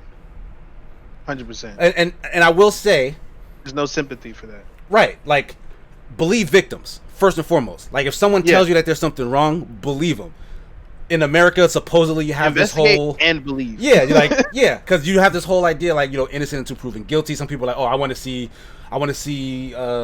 proof. You got to prove it. Receipts and stuff like that. Yeah, so until you get the full story, then, you know, you can retract, backtrack, you can restore some honor. I understand that initially, like let's say that someone's making a false allegation, which is not a thing that tends to happen often. It can happen. It doesn't tend to happen often. Mm-hmm. Say someone does make a false allegation. Because remember those three guys just got released from prison from a lady who said that they raped her. Well, we have the Central Park 5. So you have to be very careful. Yeah, like it doesn't happen. Exactly. Because it does happen. Yeah, that's what I'm saying. It does be investigated thoroughly and either proved or disproved. Yeah, because if it is disproved, you gotta be cognizant. You gotta be open to the information that this has changed. This isn't what you thought it was. Mm-hmm. That person didn't do the thing you did. They have to be exonerated. You know what I mean? Yeah. So far, none of that seems to be the case. Everyone who has been accused in the Smash community has responded. They've admitted to it. They've either said that they're culpable or they tried to downplay what happened. But these things happened. Point blank, period. Yeah, exactly. And that's the problem. That's the problem right there, is that it happened. You let it get that far, something happened, pay for it. Yeah, because a lot of yourself in a position to where that would even occur. Right. You know, there's no reason where half of that should even happen. Yeah. First thing you should do is remove yourself from the situation and not even put yourself in jeopardy to begin with. Even if it was a mistake, you did it. for whatever reason it was a mistake, you did it. Yeah. Okay. You gotta own up to it. A mistake because I'm just saying, if for whatever reason in your head it happened to be a mistake, the fact is you did it. Because some of their responses, like, basically say exactly that. Like they're not saying it didn't happen. They're saying they made a mistake. Some of them. Some people were saying like, "Oh, we were both drunk." Some were saying like, "Oh, they came on to me and I didn't stop it." Like, Wiz said he was young and just wasn't thinking. And I'm like, "Yo, what?" So you just go, let me like. Overall, it's disgusting. All these guys are gonna be flushed out of the community. It's gonna take some time to maybe hopefully build it back up. Because some of these guys were very talented. Like Nairo, he lives in my state. Like, I went to a tournament that his guys hosted, which was down like right around the corner from me. Like, I've seen that man in real life. He'll probably never play another Smash tournament ever again. His Twitch has been offline since all the stuff came out. I don't think he's responded to anything. Ace Attorney has deleted his Twitch, his Twitter. I don't think these guys are ever going to show up in the public eye ever again. Good. They shouldn't. Yeah, good riddance. Because what they did was deplorable, and the community does not need it. Like, if the community is going to survive, and like these video game, fighting game communities are important. They're special. You know, it's hard enough being a gamer. No, I mean, one and mind you, I'm going to be a little ticked off when I say this. The one place where, and not to rip off Chuck E. Cheese's, but it's okay to be a kid. It's okay to be like, this is supposed to be a safe space for these people, especially Smash. Because there are a lot more adults that play Skullgirls and whatnot. You have a lot of children who play Smash. Yeah. And more importantly, you have a lot of children who idolize these Smash Pro players. Yes. And that is that's a problem. Because at the end of the day, Nintendo's course is going to be, because I haven't seen any kind of statement or response from them. They don't play that. So it's either they cancel the whole Smash scene, competitive scene, right? Like, maybe they're like, you can't use Smash as a competitive game ever, no more. Like, that could be their response. I don't think they'll do that. It wouldn't surprise me. I would be so ticked off if these stupid redacted ruined this game for me because of that. But if it was, I guess, to save them or what have you, then I would have to accept it. But obviously, I don't want that. Like, erase the entire community and start over. Like, let's get some checks and balances in. That's like, I'm okay with that, but don't just. And I feel like there be chaperones at these. There should have been different hotels for the different ages. Yeah. There's a lot of questions that comes up with the setup, right? And that's kind of what the conversation I was trying to avoid before, because the fact is, all these adults could have acted in a safe and professional way, no matter what the situation was, right? But Jeff, I definitely agree with you. Where were their parents? Where were they staying? Who was supposed to be watching them? Because these are not 18-year-old kids and up. Even though 18-year-olds, 17-year-olds, 19-year-olds are impressionable as well, yes, for sure. This is true. Right? More so, these 12, 13, 14-year-olds who are, I don't know if they're by themselves in hotels with 30-year-old men. I mean, they would have to be. They would have to be. That was the situation. Like, if you, like, there's a thread on Twitter. Like, matter of fact, this was like the #1 trending thing on Twitter the day it happened. What was July 2nd, right? Yeah, like July 2nd. Like that morning, it was the #1 thing on Twitter was several video game Smash players all being accused of whatever. They had a list of everyone's statements, the accusations, the people responding, like, over and over again. It's a similar situation. Oh, we were at this tourney here. We were at this tourney there. We were in the hotel. We were at a party. We were drinking with these. Like, why were they all there together with no one else to? Because people don't know. It's just regular. It's normal. I want to just add one thing, and it's not nice, and it's probably going to make you feel sick, but I think that it's true. The reason that there were no adults and no chaperones or anything else like that, I feel like it's because the people who are in control of that made it that way. I don't think that can't have the parents there.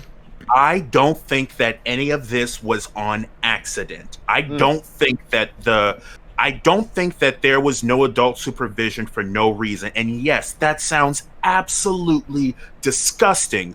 But if we go back to everything that Mr. Wizard was doing, Mr. Wizard was using his status with Evo to manipulate so many people. There is even before Evo started. But, right. But you're right. But because of how tall he was, he could manipulate anything he wanted below, and no one would ask questions. Yeah, he was the boss. Hey. And I think, and that's part of the reason why I think this was able to happen. Yo, what I say about Gotham earlier, right? Rich white dudes messing stuff up. That's what this guy was. And just to like end it right here, it's a terrible example of when something just kind of goes on for too long and no one asks any questions, or people who do ask questions get punished or silenced in some way. Right? Because it's like, it's one thing for me, like there's something I learned called calling someone in and calling someone out. There was none of that here, and let me explain. Calling someone in. Someone does something not cool, I hit them up in like a DM. Hey, what you did wasn't cool. You may want to apologize or like fix that. Versus calling someone out, me putting all the receipts and screenshots on blast and calling you out saying, hey, you did that. There was none of that anywhere. There was just, it's none of my business. It doesn't have to do with me. I'm gonna close my eyes and just keep on going. Yeah, there was a lot of that. That can't happen anymore, because next week are we going to talk about something going on in the Pokemon community? That's a legitimate question, and it's terrible and it's disgusting, but it's very possible because it's the same demographic. It's the same demographic. Nintendo will just cut it off if it's going to affect their bottom line. They're just going to cut it off. 100%. They're not going to. Why reform it? We're not going to reform it. Yeah, like they were kind of reluctant to let it get to this point anyway. Like they never really wanted Smash to be a highly competitive thing. The community itself kind of leaned Nintendo in that direction after a long time of them just adhering to it. So yeah, they're not in any position to, or they're not gonna have any desire to to uphold keep it it. around. Yeah, you know, like if to keep it's it around. messing up like this is the worst way your community can mess up. You know what I mean? Yeah.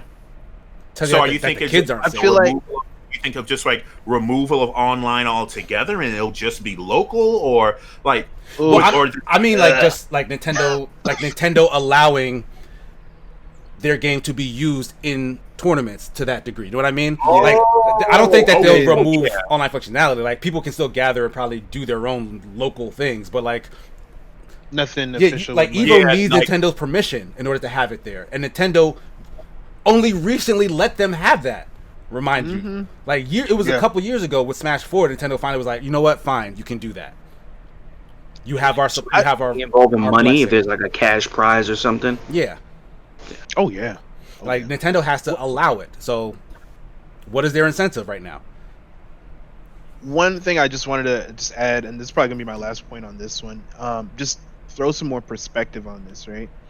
The earliest case we know of, specifically with the Wiz case, is 2002. That's literally 18 years ago. Now that's just the first case that we know of. He's been doing this for 18 years, and you are not going to tell me that nobody knew for 18 years. This man is not that smart. I'm gonna tell you that. Right. Much. Right.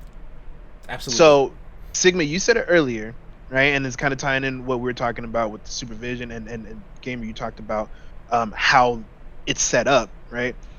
I really feel like there's collusion, man, and these organizers are gonna be looked at next if they haven't been started to look at already, because there's no way that a 13-12-year-old kid ends up in a 30 whatever in a grown-ass man's hotel room by mistake. That doesn't just happen.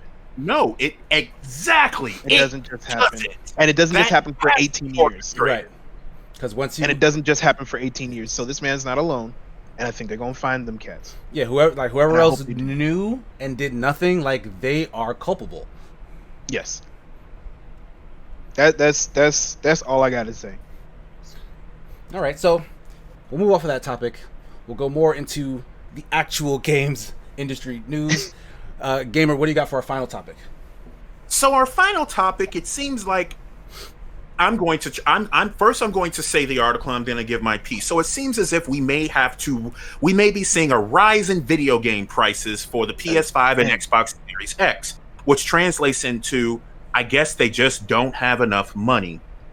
So as reported on GamesIndustry.biz, other game publishers considering raising the price for games, says research firm IDG Consulting, that the new NBA 2K21, because people are still playing that game, is going to be $69.99, $10 more expensive on the current system. Yeah, so they've already confirmed that they're doing that. And I'm already like, what are you doing? At this time of day, at this part of the year, in this part of the country, localized entirely within this planet, you want to raise the price of the video games During the pandemic. During a pandemic, when we already don't know, but have a pretty good idea that the price of the consoles themselves are going to be high. What you're saying is, hey, we're not necessarily meeting our marks with this. We're going to have to up the price of the game. And also, they compare that to how cable TV and Netflix has gone up. And I'm like, those are apples and oranges. Why? What do those two things have to do with one another? Like, just, oh, yes, because the price of a straw in your cup goes up, we need to charge you more electricity? Like, what? That makes no sense. It's essentially the same thing, but it makes absolutely no sense. Okay, I'm gonna have to disagree. Okay. With your assertions that it doesn't make sense that they're raising the price of games. I don't like it. I would prefer that they stay the same price. But since N64 days, the price of video games have largely been $60. No, $49.99. It was $49.99 back in N64 days. It went to 60 Recently got back to in $59 when the Xbox One came out. Xbox Xbox before the Xbox. Because 360 and 360. then before that was the, why am I forgetting? Like the Wii. Well, yeah, Wii games were what, 50? $49.99. Yeah. Yeah. But they were cheaper than the other ones, right? Or am I wrong? Because they had the mini disc. No, I'm sorry, that's GameCube. My brain is mixing everything up. Discs. Yeah. Okay, you might be right. I specifically remember paying $60 for Perfect Dark though, which is an N64 game. Now that was expansion? An outlier at the time. Okay, so that one may have been more expensive at the time. Yeah. Now here's what the article does not cover. Well, let Sigma finish what he was saying. Right, yeah, because the point I'm making is everything kind of rises with inflation. I think inflation is dumb. That's a whole other conversation. But yeah. But like the cost of things do go up over time. You know what I mean? And video games have not. Like they've specifically increased all of the production behind the scenes. All the money that goes into making them. Games are bigger, they're more beautiful, they're louder. They have full orchestras, full voice casts, celebrity voices on the staff and whatnot, but we still pay the same amount of money for that product at the end of the day. I would have to disagree halfway with what you're saying. Okay. Because with the price staying this after the $60 increase, with the price staying the same, what else did they introduce to try to cover the microtransactions and such, right? Microtransactions and DLC, right? Mm-hmm. They've been doing that religiously. Season passes, pre-releases, all that kind of stuff to fill that gap. That's fair. Now that's not enough. And they've been charging more and more and more for DLCs and expansions, and people are not checking that. But the base game going up to $70, I don't think that's fair when you still gonna sell us. Yeah, I don't think they're gonna stop. DLC, Yeah, they're not gonna stop any of that other stuff. No. You're not gonna stop none of that, and we're still covering those costs. So I don't agree that this price needs to go up, considering how much we're gonna. Go ahead, Joe. Like you said with the DLC, how do we know this DLC wasn't supposed to be part of the main game? Yeah, that's a concern. Did Destiny do that initially, where you just had the whole game and you just had to unlock different parts of it with money? Oh, so in video games and general consoles began the price of $50. That was around the PlayStation 1, Nintendo 64 era. That is when it became $50. Not so long about after that, 10 years later, the price increased with the PlayStation 3 and Xbox 360. Okay, so that's when it was 60. So for that entire generation, which was a really long generation if you remember. It really was, yeah. PS3 era. That was 60, and now pretty much the entirety of the following generation it's been 60. It is kind of time for game prices to go up, but I agree with you. They found other avenues to kind of recoup money, even though those other avenues also cost them money to do, like, developing DLC, developing add-ons and whatnot. Some to more extent to others, of course. Mm-hmm. But I don't know. I've always felt like and Street Fighter dabbled with this a little bit. I know Fight Night did back in the day. Throwing advertising in your game could offset the cost for the consumers, because all advertisers want to do is get their stuff in front of eyeballs. If you get a game that has like 1 million upwards of people playing it, and they see a billboard that's an actual advertisement that matches with in-game realty, the advertiser paid to put it in there, and we don't have to pay extra money for the content. I think that works with realistic games only, because other than that, you're taking out immersion, right? I don't want to play a Star Wars game and see an ad for McDonald's. I'm gonna lose my mind, I promise you, right? Well, sure, yeah, that probably wouldn't work. So all your sports games and everything that's supposed to be realistic, yeah, for sure. In our world, yeah, for sure. Go ahead and do that. That would be dope. But as far that, I think that's a small band-aid for part of the problem. You're right. But yeah, I would definitely not like to see anything real. I'm playing Phantasy Star Online. I'm trying to get back into it, and I'm seeing Sonic all over the place. And I know it's Sega, right?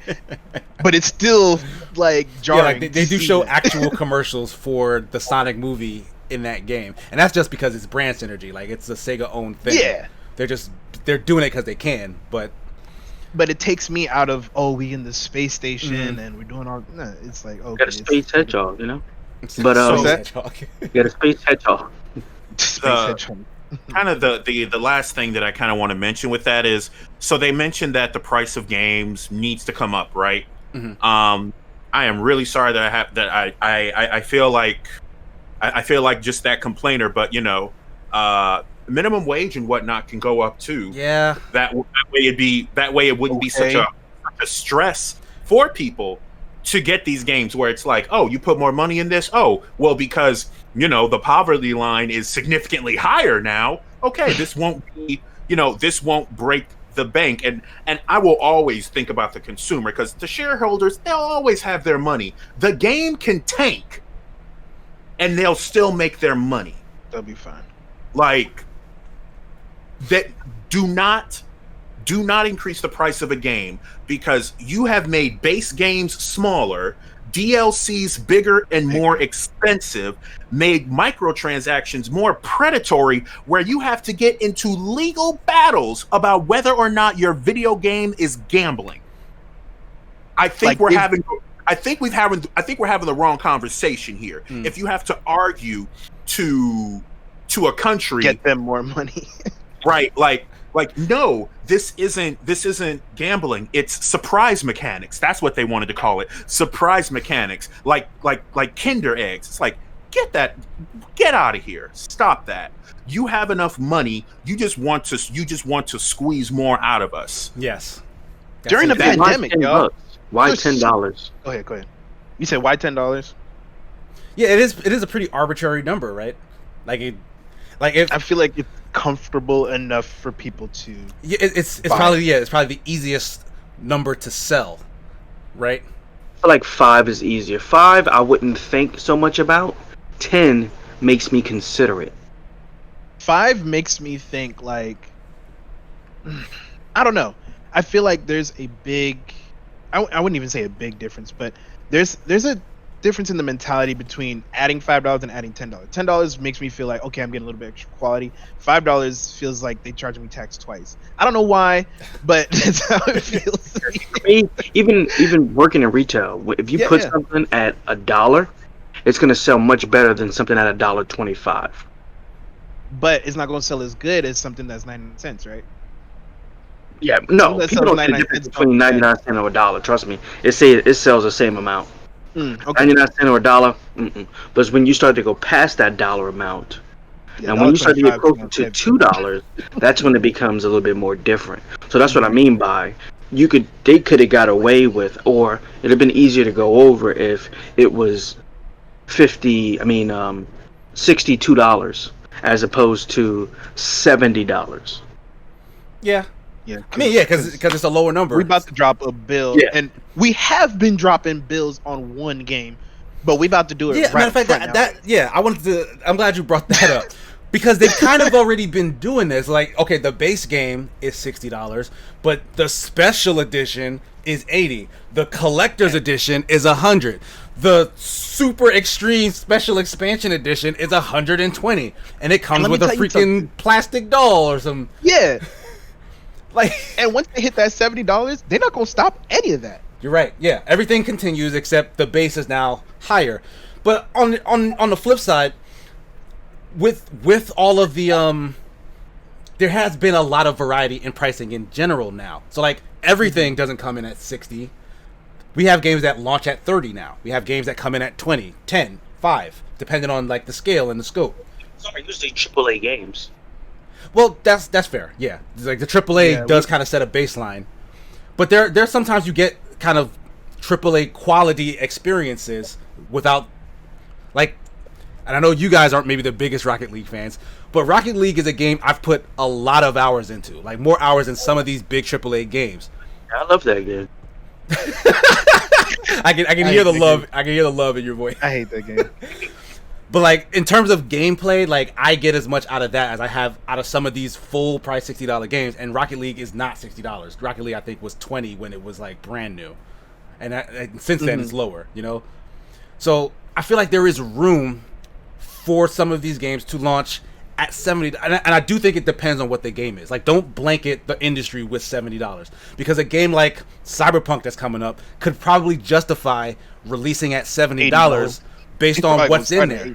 And like you said, what do you think the difference between when they release Rocket League versus when they release, I don't know, the next NBA 2K21? Yeah, like that, I don't feel like it justifies an extra $10, because those games haven't really innovated or done so much. And to be fair, I don't play them, so they're not my cup of tea.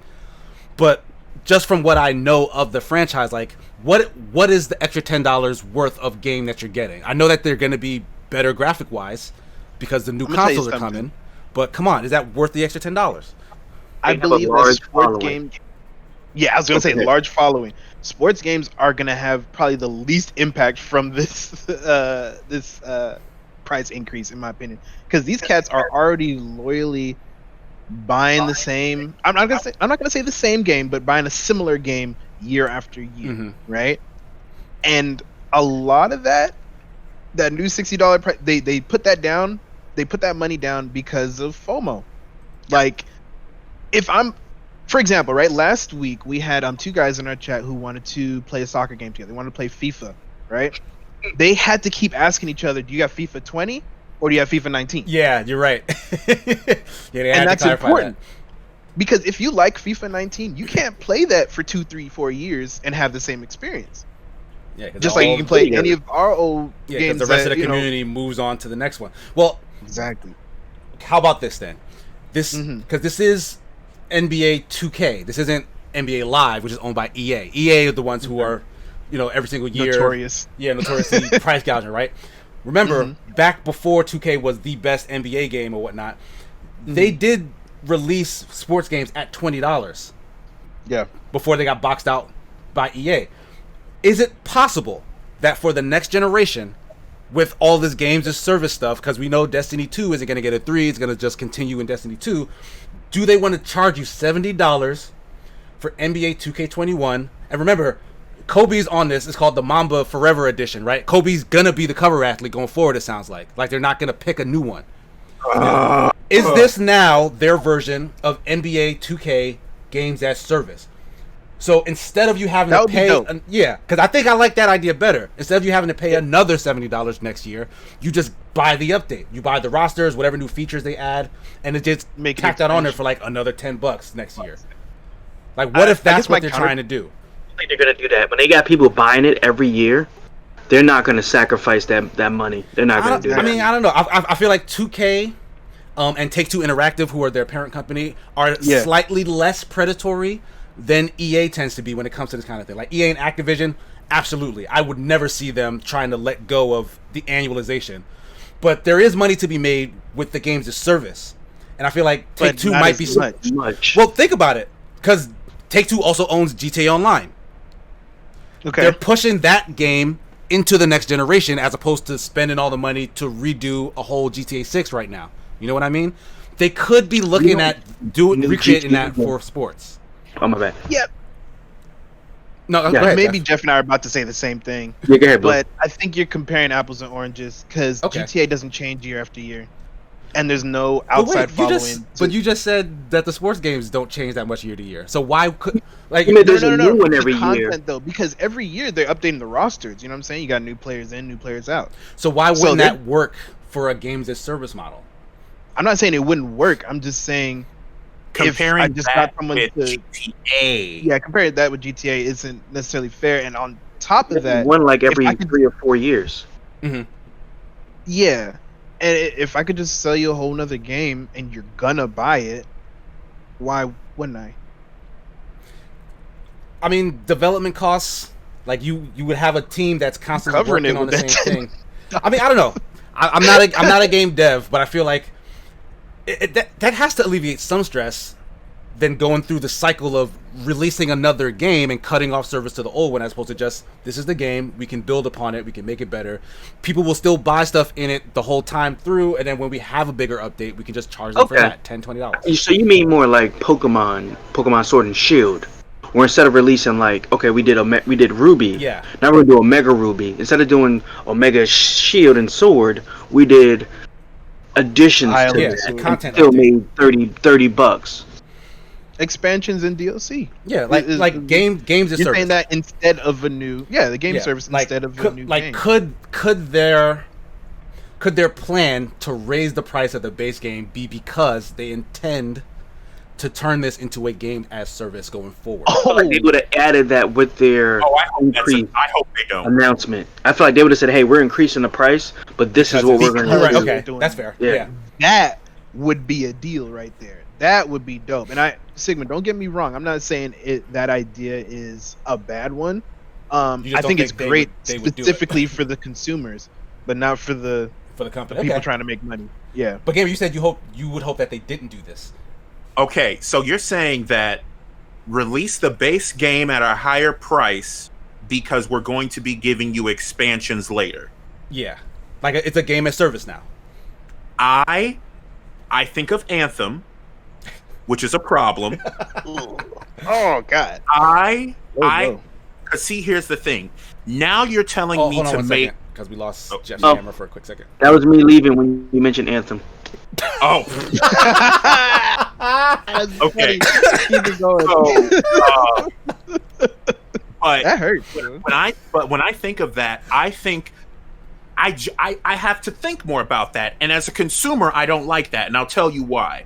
Because you're telling me that a game that was originally $60 is going to go to $70 and we're going to have expansions later. Okay, cool. How many? How long? What kinds? I don't know any of those things. Okay. So those questions can be answered though. That's the thing. But go ahead. Okay. Go ahead. But to be fair, oftentimes developers who do this exact thing don't answer those questions. They tell you stuff is coming. Pay for it now, though. Because there are too many examples to name where I, as the dashingly good-looking consumer, am burned first. No Man's Sky. How many promises did we have with that? Fallout 76. Yeah, I don't know if how No Man's many Sky fits that. Did we have with that? So, and you know, and then one more. Nitro, Crash Team Racing Nitro Fueled. The game was originally released, and then later, hey, by the way, we added some microtransactions for you. Can't trust you. Why? So why this is would why I do say, that?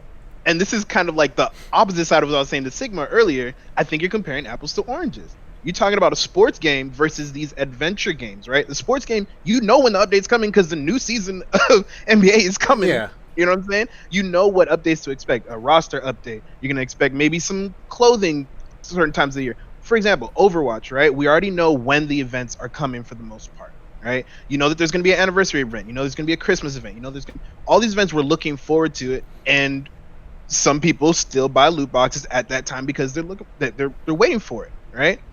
The same thing's going to happen with the same thing I imagine would happen with a sports game service. You know when the updates are coming. You know what you're going to be buying. It's not going to be a mystery. It's not going to be 2 years down the line you're going to get a roster update. It's going to be every season.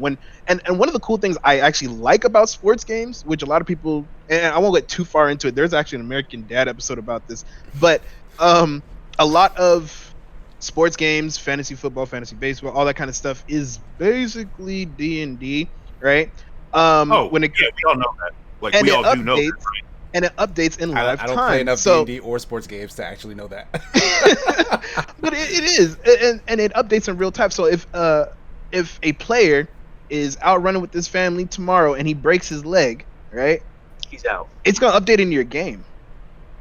You know what I'm saying? So these are things that you can actually watch and predict. So that's why I think a gaming service for a sports game is a good idea, specifically for the consumer.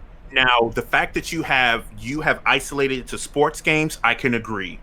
And that's what we were talking about. Well, but the idea was that games as a service. So I guess when I initially heard the argument, it was blanketly raise the base game price, but then expand. For sports games, I can see that because it is very predictable what you're going to be getting. So it could be like a EA Access, but like ESPN Sports, whatever, and you'll always have, you know, that latest thing. And I know we don't have to try to solve those problems. I'm just thinking along the lines of someone who comes in late. Like, for example, with Destiny, if someone were to get Destiny 1 right now, they could get all the expansions for pretty cheap. Versus someone who was getting it back then, they had to pay the full price back then for it. So how's that going to work for people who come in and out? Like, oh, I missed the 3rd season, but I came in the 5th season. Do I have to pay for the 4th season? Like, Well, it's something to think about. Mm-hmm. Now, it was just a problem that came up in my head. No, you're right. Yeah. But what I was gonna say was, most times when they come out with these plans, they already have a roadmap. Yeah. They don't show you exactly everything you're getting, but they'll lay out the roadmap to you. For example, like even with the Marvel movies, they didn't have footage, but they showed you the roadmap. Yeah. When we got Destiny, they showed you the roadmap. But hey, this is what you're gonna get with this season or this pass. You just get names of stuff and roll out estimated dates, so that way you know kind of what to expect. I think it's going to be dependent on the initial success of the game or the hype for the game. So it's like, hey, $70, but hey, this is what we got laid out for you for that $70. They don't have to show you any of the content, but they show you this map, and you're like, oh, that's a pretty long map. Look at all that stuff on that map. I'm getting all that for this price. So I think it depends on how it's laid out. And then a lot of companies aren't just going to say, hey, we got a bunch of DLC for you if you pay this price. They're going to have something already in the works when they present this to you. It's not going to be like, hey, we're just going to tell them DLC and then we'll come up with something later. Right. Yeah. Yeah, because that doesn't go over as well, No. But, I mean, I just think, this model can work probably best, like more so than any other place where they're actually using it on this kind of game. And I think it's actually a missed opportunity if they're not planning to do this. We're assuming that's what they're planning for us. I mean, well, no, even for them, honestly, I feel like, because like I do feel like think they're not gonna get sales. No. I feel like they're gonna get their sales, but like, think about honestly. I don't hate sports games. It's just been forever since I played them. If I knew that this was the one game that I now had to buy, and then going forward, I would, be in the community for whenever I felt like I wanted to play a sports game, I'd probably buy the game finally. So, like, they'd probably, connect with a bigger base, including all the people who are going to buy their game, and then that just expands who they can then sell the little things to. Because, like, Blue, you like to dress your characters up. They got clothes and shoes and whatever in there. Yeah. There'll probably be content packs that give you new stuff. Maybe that's something that you would want to pay money for. Or if not, it's already somebody in else. there. Yeah, but I'm saying they could just add more, like Animal Crossing. This is a what if. We don't know that. I mean, they haven't said that's the reason they raised the price. Yeah, they haven't. They haven't. Yeah. This is all speculative. Of course. That's what we're here for. But yeah, $10 increase, bro. Y'all, they don't. It's stupid. I think it's stupid. I mean, I do have some other thoughts about that. I may sit down some time and write a whole thing about this, but we'll see. But where does it stop? When does it stop? Right. Exactly. Like is this okay for everyone or not? On DLC or expansions. No one has checked anybody on DLC or expansions unless it came to money, which was the gambling part of it, right? Then they're like, hey, let's really look into this. But they never said, hey, you guys are charging another $50 for a part of this game that's already loaded on their stuff. Yeah, like we just recently had that conversation with the MK11 expansion. Like, it felt too expensive for what they added on. Even though I thought it was good quality, I still begrudgingly paid that money. I thought it was too expensive. And that's exactly why I think this $10 increase is stupid. Yep. Fair enough. So we're going to really quickly try to get through our mailbag. 6060 came through once again. Ask the tough questions. You guys can also send us questions to BBETGaming@gmail.com. Snicks writes, what is your worst and favorite nickname? So 2 answers from everybody. What nickname do you hate to be called? We'll start with that. So my worst game would have been a game called Nickname. Wait, nickname. Oh, Nickname. Oh. Yeah. Yeah, when he asked this question, the first thing I thought about is what's he gonna call us to piss us off on stream? No,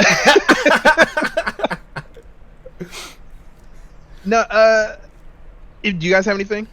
I do. I can start if you guys need a little time to think. What you got, Sigma? Yeah, a couple of people, and this has happened a couple of times throughout my life, mostly in like work situations, but for some reason, KC isn't short enough for some people. It's literally 2 letters, 2 syllables. They'll instead call me Case. What? I hate that. What? I absolutely hate that. Like, my name is KC. It's 2 letters. Case is stupid. There's no reason to what are you doing that you need to shorten KC to Case? I ain't got that kind of time, Phil. You're not. You ain't got the kind of time. Yeah, and you're not. Yeah, like the S portion is just about as long. It's just dumb. It's like they're trying to foster a false sense of companionship or buddiness. You know. I just find it like it just grates on me. Like it's not the worst thing in the world for sure, but I don't know. Now, so It's funny you mentioned that. We had man case. super quick side story. Back in the Navy, I was in IT and I did a lot of radio work, right? And whenever you're doing a quality check, they say, how do I copy? Hey, you copy loud and clear, right? Loud and clear is the terminology to use. But the kids that think they cool and stuff, they say, oh, I read you Lima Charlie, right? Which is the phonetic. And we argue about all the time, like, yo, Lima Charlie is the same exact syllables. Like, there's no, you just confuse everybody any chance you get if you say Lima Charlie instead of loud and clear. It's the same amount of time to say the same thing. Just say what you mean. Like, don't be stupid about it. Don't be cool. That's what it was. They were just trying to be cool. Exactly. That's what I'm getting from this Case situation. Like, oh yeah, I call them Case because they like, no, shut up, dude. That's stupid. That's stupid. That's actually stupid. That's how I feel. Yeah. Yeah, what what do you guys have for worst nicknames? Oh man. So okay, I have one for best and worst. So first I'm gonna go with the best. The best nickname that I was given was actually like 2.5 years ago. And it's just actually Gamer. And I'll tell you why. Because when I was seriously like meeting people and trying to play with people, I would always be asked, so how do I say your name? What is all that before Gamer? And it was actually when I was hanging out with Sincere and Joe and Bree and all of them, it had just been decided you're just Gamer. We're just going to call you Gamer, and because they didn't want to go through the SBR MR. Well, it just fit because I'm Mr. Gamer, so everything just kind of fit where I'm playing with like random people online, and it just clicks to them like, oh hey, Joey 69 or Big Papa 8 and Gamer. Just boom, right off the tongue, Gamer. But the worst nickname I was given was in college. So and also for anyone of Monmouth College, I hold no ill will against you for this nickname. So I was like one of 12 black people on campus. Oh, let me start changing the name in my phone right now. Go ahead. I was like one of 12 freshman black people on campus. And you played a whole lot of video games. Super Smash Brothers Brawl was the biggest. Mm. And I would always choose a character's like darkest skin. Like there was like the evil Toon Link sort of thing. Yeah. And I have a friend, a very close friend of mine. Her name is Kirby. That's just what I call her. She had told me we were playing together, and she was like being kind of weird. I'm like, what's wrong? It's like, I've never had a black friend before, and I'm like, oh, hey, hi, how are you? It's just like having a white friend. Hold on. Her boyfriend at the time came through into the quad area, was like pointing at me, random black guy. Yeah. Wait, he said those words? That's not even a nickname. Do they continue to call you that? Yeah. Bro, that's terrible. Now, like I said, at the time, I wasn't even thinking about it. I really wasn't. I was not thinking about it at all, and I even went with it because, again, I did not think anything of it because I was basically the only one. I was the chocolate chip in the vanilla ice cream. There. That's. But now looking back at it, I'm just like, that's terrible. Yeah, that's actually kind of awful. It was actually kind of bad, and even bad that I went with it as well. But I was I was dumb and in college. I would hope that at least by this time, they would also look back on that and be like, "Oh, we probably shouldn't have done that." That was bad. Hopefully they listen to the podcast. Right? Tell them to tune in. You made mistakes. That's why I want to say, like, hey, I don't hold any. I'm not angry or anything about that. That happened. Was not okay. It happened. It's over. But there's the answer to the question. Gotcha. Yeah. Anybody else got worse nicknames before we move on to best or favorites? Probably the worst one. I'm gonna put. Crap! I don't even want to put this person on blast. You don't have to say who called it to you, do you? I have a family member. Okay. Yeah, it's the nickname we family want. member. Who calls me? Now, y'all just need to hear the whole story before you fall out. All right? Why do you why, bro? You're like You a gonna hear firework why. right You now. gonna hear why. You're just like you're just building me up. I just want to know the nickname. In some parts of my family, my nickname is Weed, right? And it's Weed because when I was smaller, I grew up fast like a weed. That's all Jamaicans thought about at the time, right? I know you guys are looking at me sideways, like, he's Jamaican, they call him weed. Obviously, it's marijuana. No. But hold on. But are you sure, or is this just what they 100%, told? 100%. Because then I go to school in America. And some of them hear my family members say, "Hey, Weed, come on over here," and they're like, "Your Jamaican person says Weed." This is amazing. Oh man. Yeah, and this is for years up until today. So that's why. Okay. That's Blue's origin story. The worst. It's not my origin story, and it's not because I don't like the name. It's only because it's so difficult for people in America to understand that. That's why that name is difficult for me. Fair enough. That is still hilarious. Yeah, I know. That's why I had to do all that build up. Jeff, do you have a worse name? No, I can't think of anything. I can think of some for you, bro. Oh yeah. Well, do you have a favorite nickname? No, probably just be Chicken Man. That'd be it. Chicken. Yeah, I didn't know if that would come on the worst side or the best side, to be honest. So I know you guys have some inside joke about chickens because I see you guys dropping in the chats like chicken emotes and stuff like that. Y'all be laughing about it. And I think you explained it once he was before. goat. He was the goat. Mm-hmm. I remember the goat stuff, yeah. And then Chris Snicks, who actually asked the question, was Peanut Man. And I guess I'll tell probably his worst nickname. Reason why. Chris never liked peanuts. He never liked them. Well, it's not that he didn't like them. At first he did. Before he knew he was allergic, he didn't like them. Really? I thought he always knew. Okay. He just knew he didn't like them. So I'm with you, Snicks. he wound up trying to eat around the peanuts in his Snickers. Why? Wait. I'm sorry. I apologize. I need to make sure I heard that correctly. When you're hungry though. Around the peanuts in a Snickers. He was hungry. It's like all he had 80% peanuts. I'm allergic to peanuts, and I've looked at Snickers before. I'm like, I want to try it, but that looks like death. Death.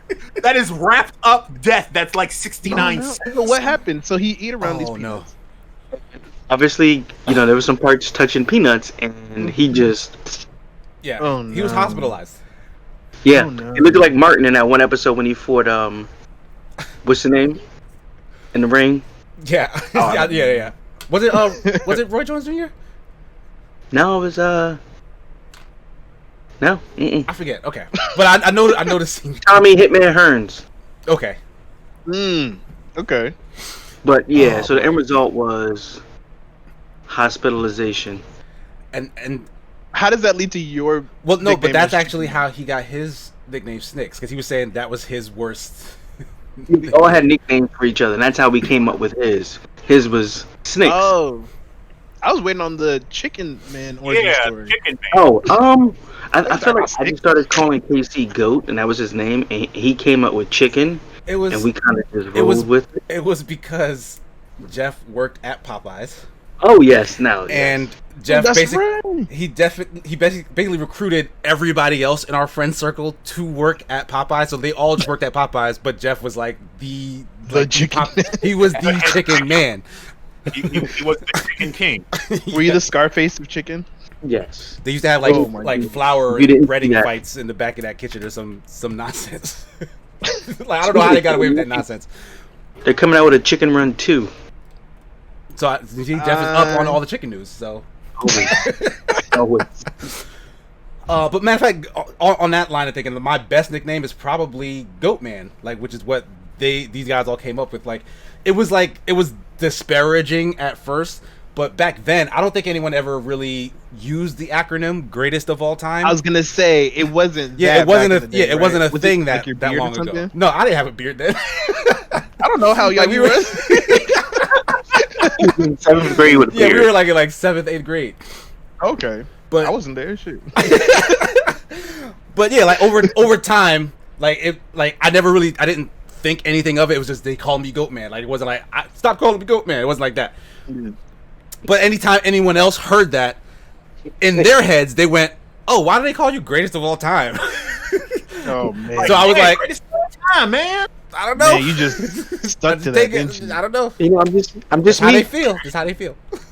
He's like, So that's- they call me Jesus. I'm not. It's just what they say.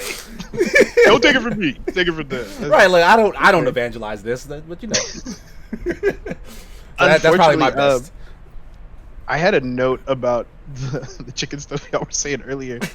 Did you? I've been seeing this float around. There's either a game or an anime that's based on KFC. That's Yes, supposedly there's a game. Like, There's a dating sim coming. okay, I'm Yeah. not crazy, right? No, I played Yeah, that game. You seem surprised. You shouldn't be. I played that game. I talked about playing that game 2 weeks ago. I love you, Colonel Sanders. I don't- Okay, yeah, there it is. Yeah, that game. Yeah, I don't remember you talking about Yeah. that though. 2 weeks ago. I played I love you, Colonel Sanders, and Rivals and Lovers of Ether, which is the dating sim of Rivals of Ether. my Oh, I God. remember that. Yes, Yeah. I remember you talking about that. But All awesome. All right, so is that it for nicknames from everybody? Worst. Yeah, For worst, and we Anybody got Gamer's bests? best one, right? Yeah, Gamer gave Yeah, both yeah, of you already his. got mine one. Yep. I guess is this my best Yeah, nickname? because I don't think Jeff had a worse one. I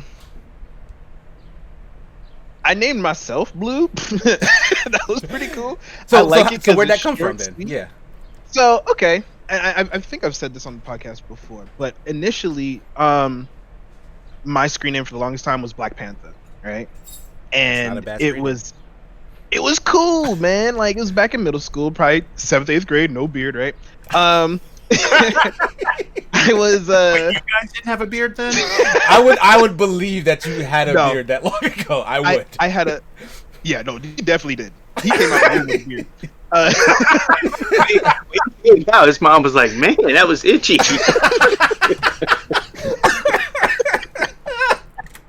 Just like, Yeah, there's a lot of jokes that can come out of that. Oh, no. Let's not disrespect Gamers family. So Black Panther was my old screen name. Oh man.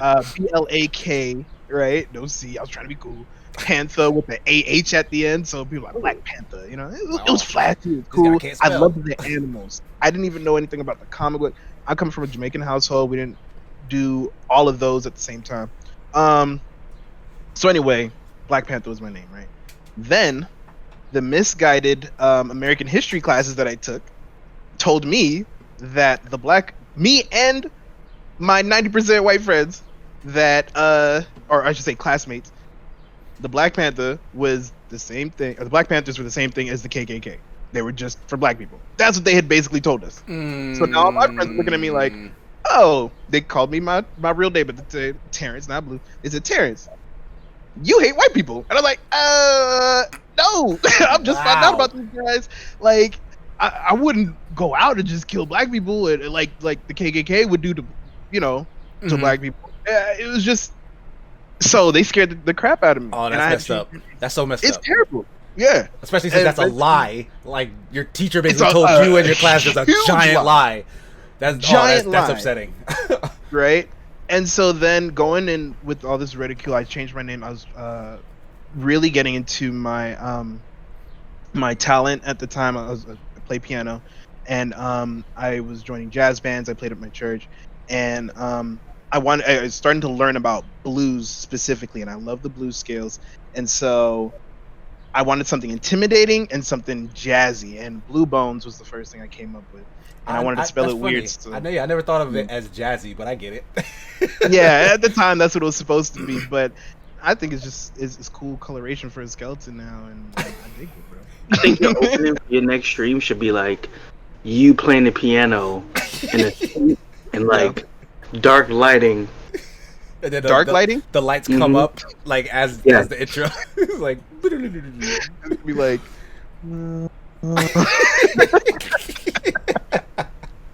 if you're listening to this podcast, you missed that one. Watch it on YouTube. Please. Okay. But so, go ahead. That's where Blue Bones came from. Nice.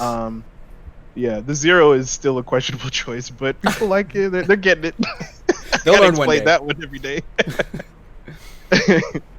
But I'm gonna add an honorable mention for the worst nicknames. okay. With Blue Bones, everyone who is seeing my name for the first time says, "Hey, Blue Balls," and I'm like, "No, you're illiterate." Blub ones I've seen, and I get it. Okay. Blub ones, I get it. Yeah. The second B wasn't capitalized on a lot of my platforms initially. All right, cool. I'm not mad at you for saying Blub ones. I'm not. The Blue Balls, come on, man. You didn't even try. That was like a middle school joke. Yeah, they were going. like when the dumb kids come in the chat and they say, "Oh, Sigma, do you know about Ligma?" Oh my gosh. Like, how old are you? I'm mad that I didn't think about that, actually. Like, how old are you? Because no one here is gonna fall for that, and even if they did, it's not funny. Like, it's not. These guys laugh at it, so I guess I'm wrong. But anyway, we're gonna go ahead and wrap the show up. That's gonna do it for episode 53. Oh, that's great. Jeff, where can people find you if they're looking for you on the internet? So, when you are looking, you can find me on Twitter, Facebook, was Mixer, Twitter at SupermanJeff12. You can also find the entire BBET cast on YouTube at BBETGaming. We did secure the .com on that too, so now you just got to type in BBETGaming.com and it'll bring you right to the page. I mean, YouTube/BBET.com. I was about to say, whoa. Sorry. No, BBET Gaming. Yes. /BBET. So, Use the URL. Nice. So, Gamer, how about you?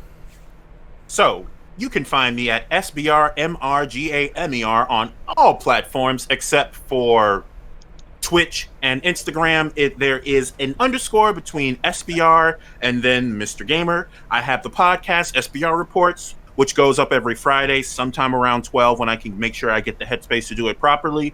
And then you can definitely always hit me up at mr.gamer@startbuttonreview.com. Sweet. Blue, how about you? It's your boy Blue Bones, BLUB0NES. I have to say it like that for the Blub One's reason.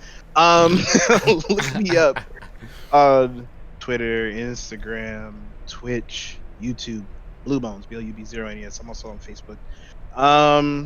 Yeah, man. Let's talk. Let's game. Join the Discord. Nice. Mr. Gears 9. Where can people find Gears you? 9. You guys can actually find me on pretty much all social media as Sigma Gears 9. You can find me on Facebook as Sigma and Sun. You can find my 3-minute reviews as well as opinion pieces and weekly streams that I do with Jack Packard or with the rest of my reviewers and my boss, which is Sunday Game Night. We'll probably do another one today on EscapistMagazine.com or the Escapist YouTube channel. Trying to think if there's anything recently that I've put out for them, but I don't think so. Other than last week's Tuesday stream with Jack and Deep Rock Galactic we played last Sunday. So definitely check that stuff out. All of us are going to start pushing you to follow our streams on the Twitch specifically. So if you are following on the YouTube and the Facebook, great. We love you. Thank you for that. But also just head over to Twitch and hit follow. And, you know, when we're streaming, do us a favor and watch there if you can. Otherwise, I think that pretty much wraps it up. Thanks to my 3 co-hosts. Thanks to everybody who's listening and watching. That's it for episode 53. Peace. Adios.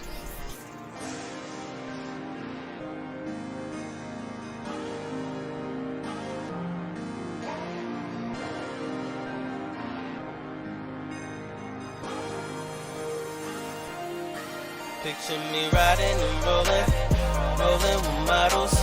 Brand new Ferraris like we was winning the lotto. And that's all those fathers with me. Pouring the bottle, playing that ONG music that's gonna blow like Chicago. Carry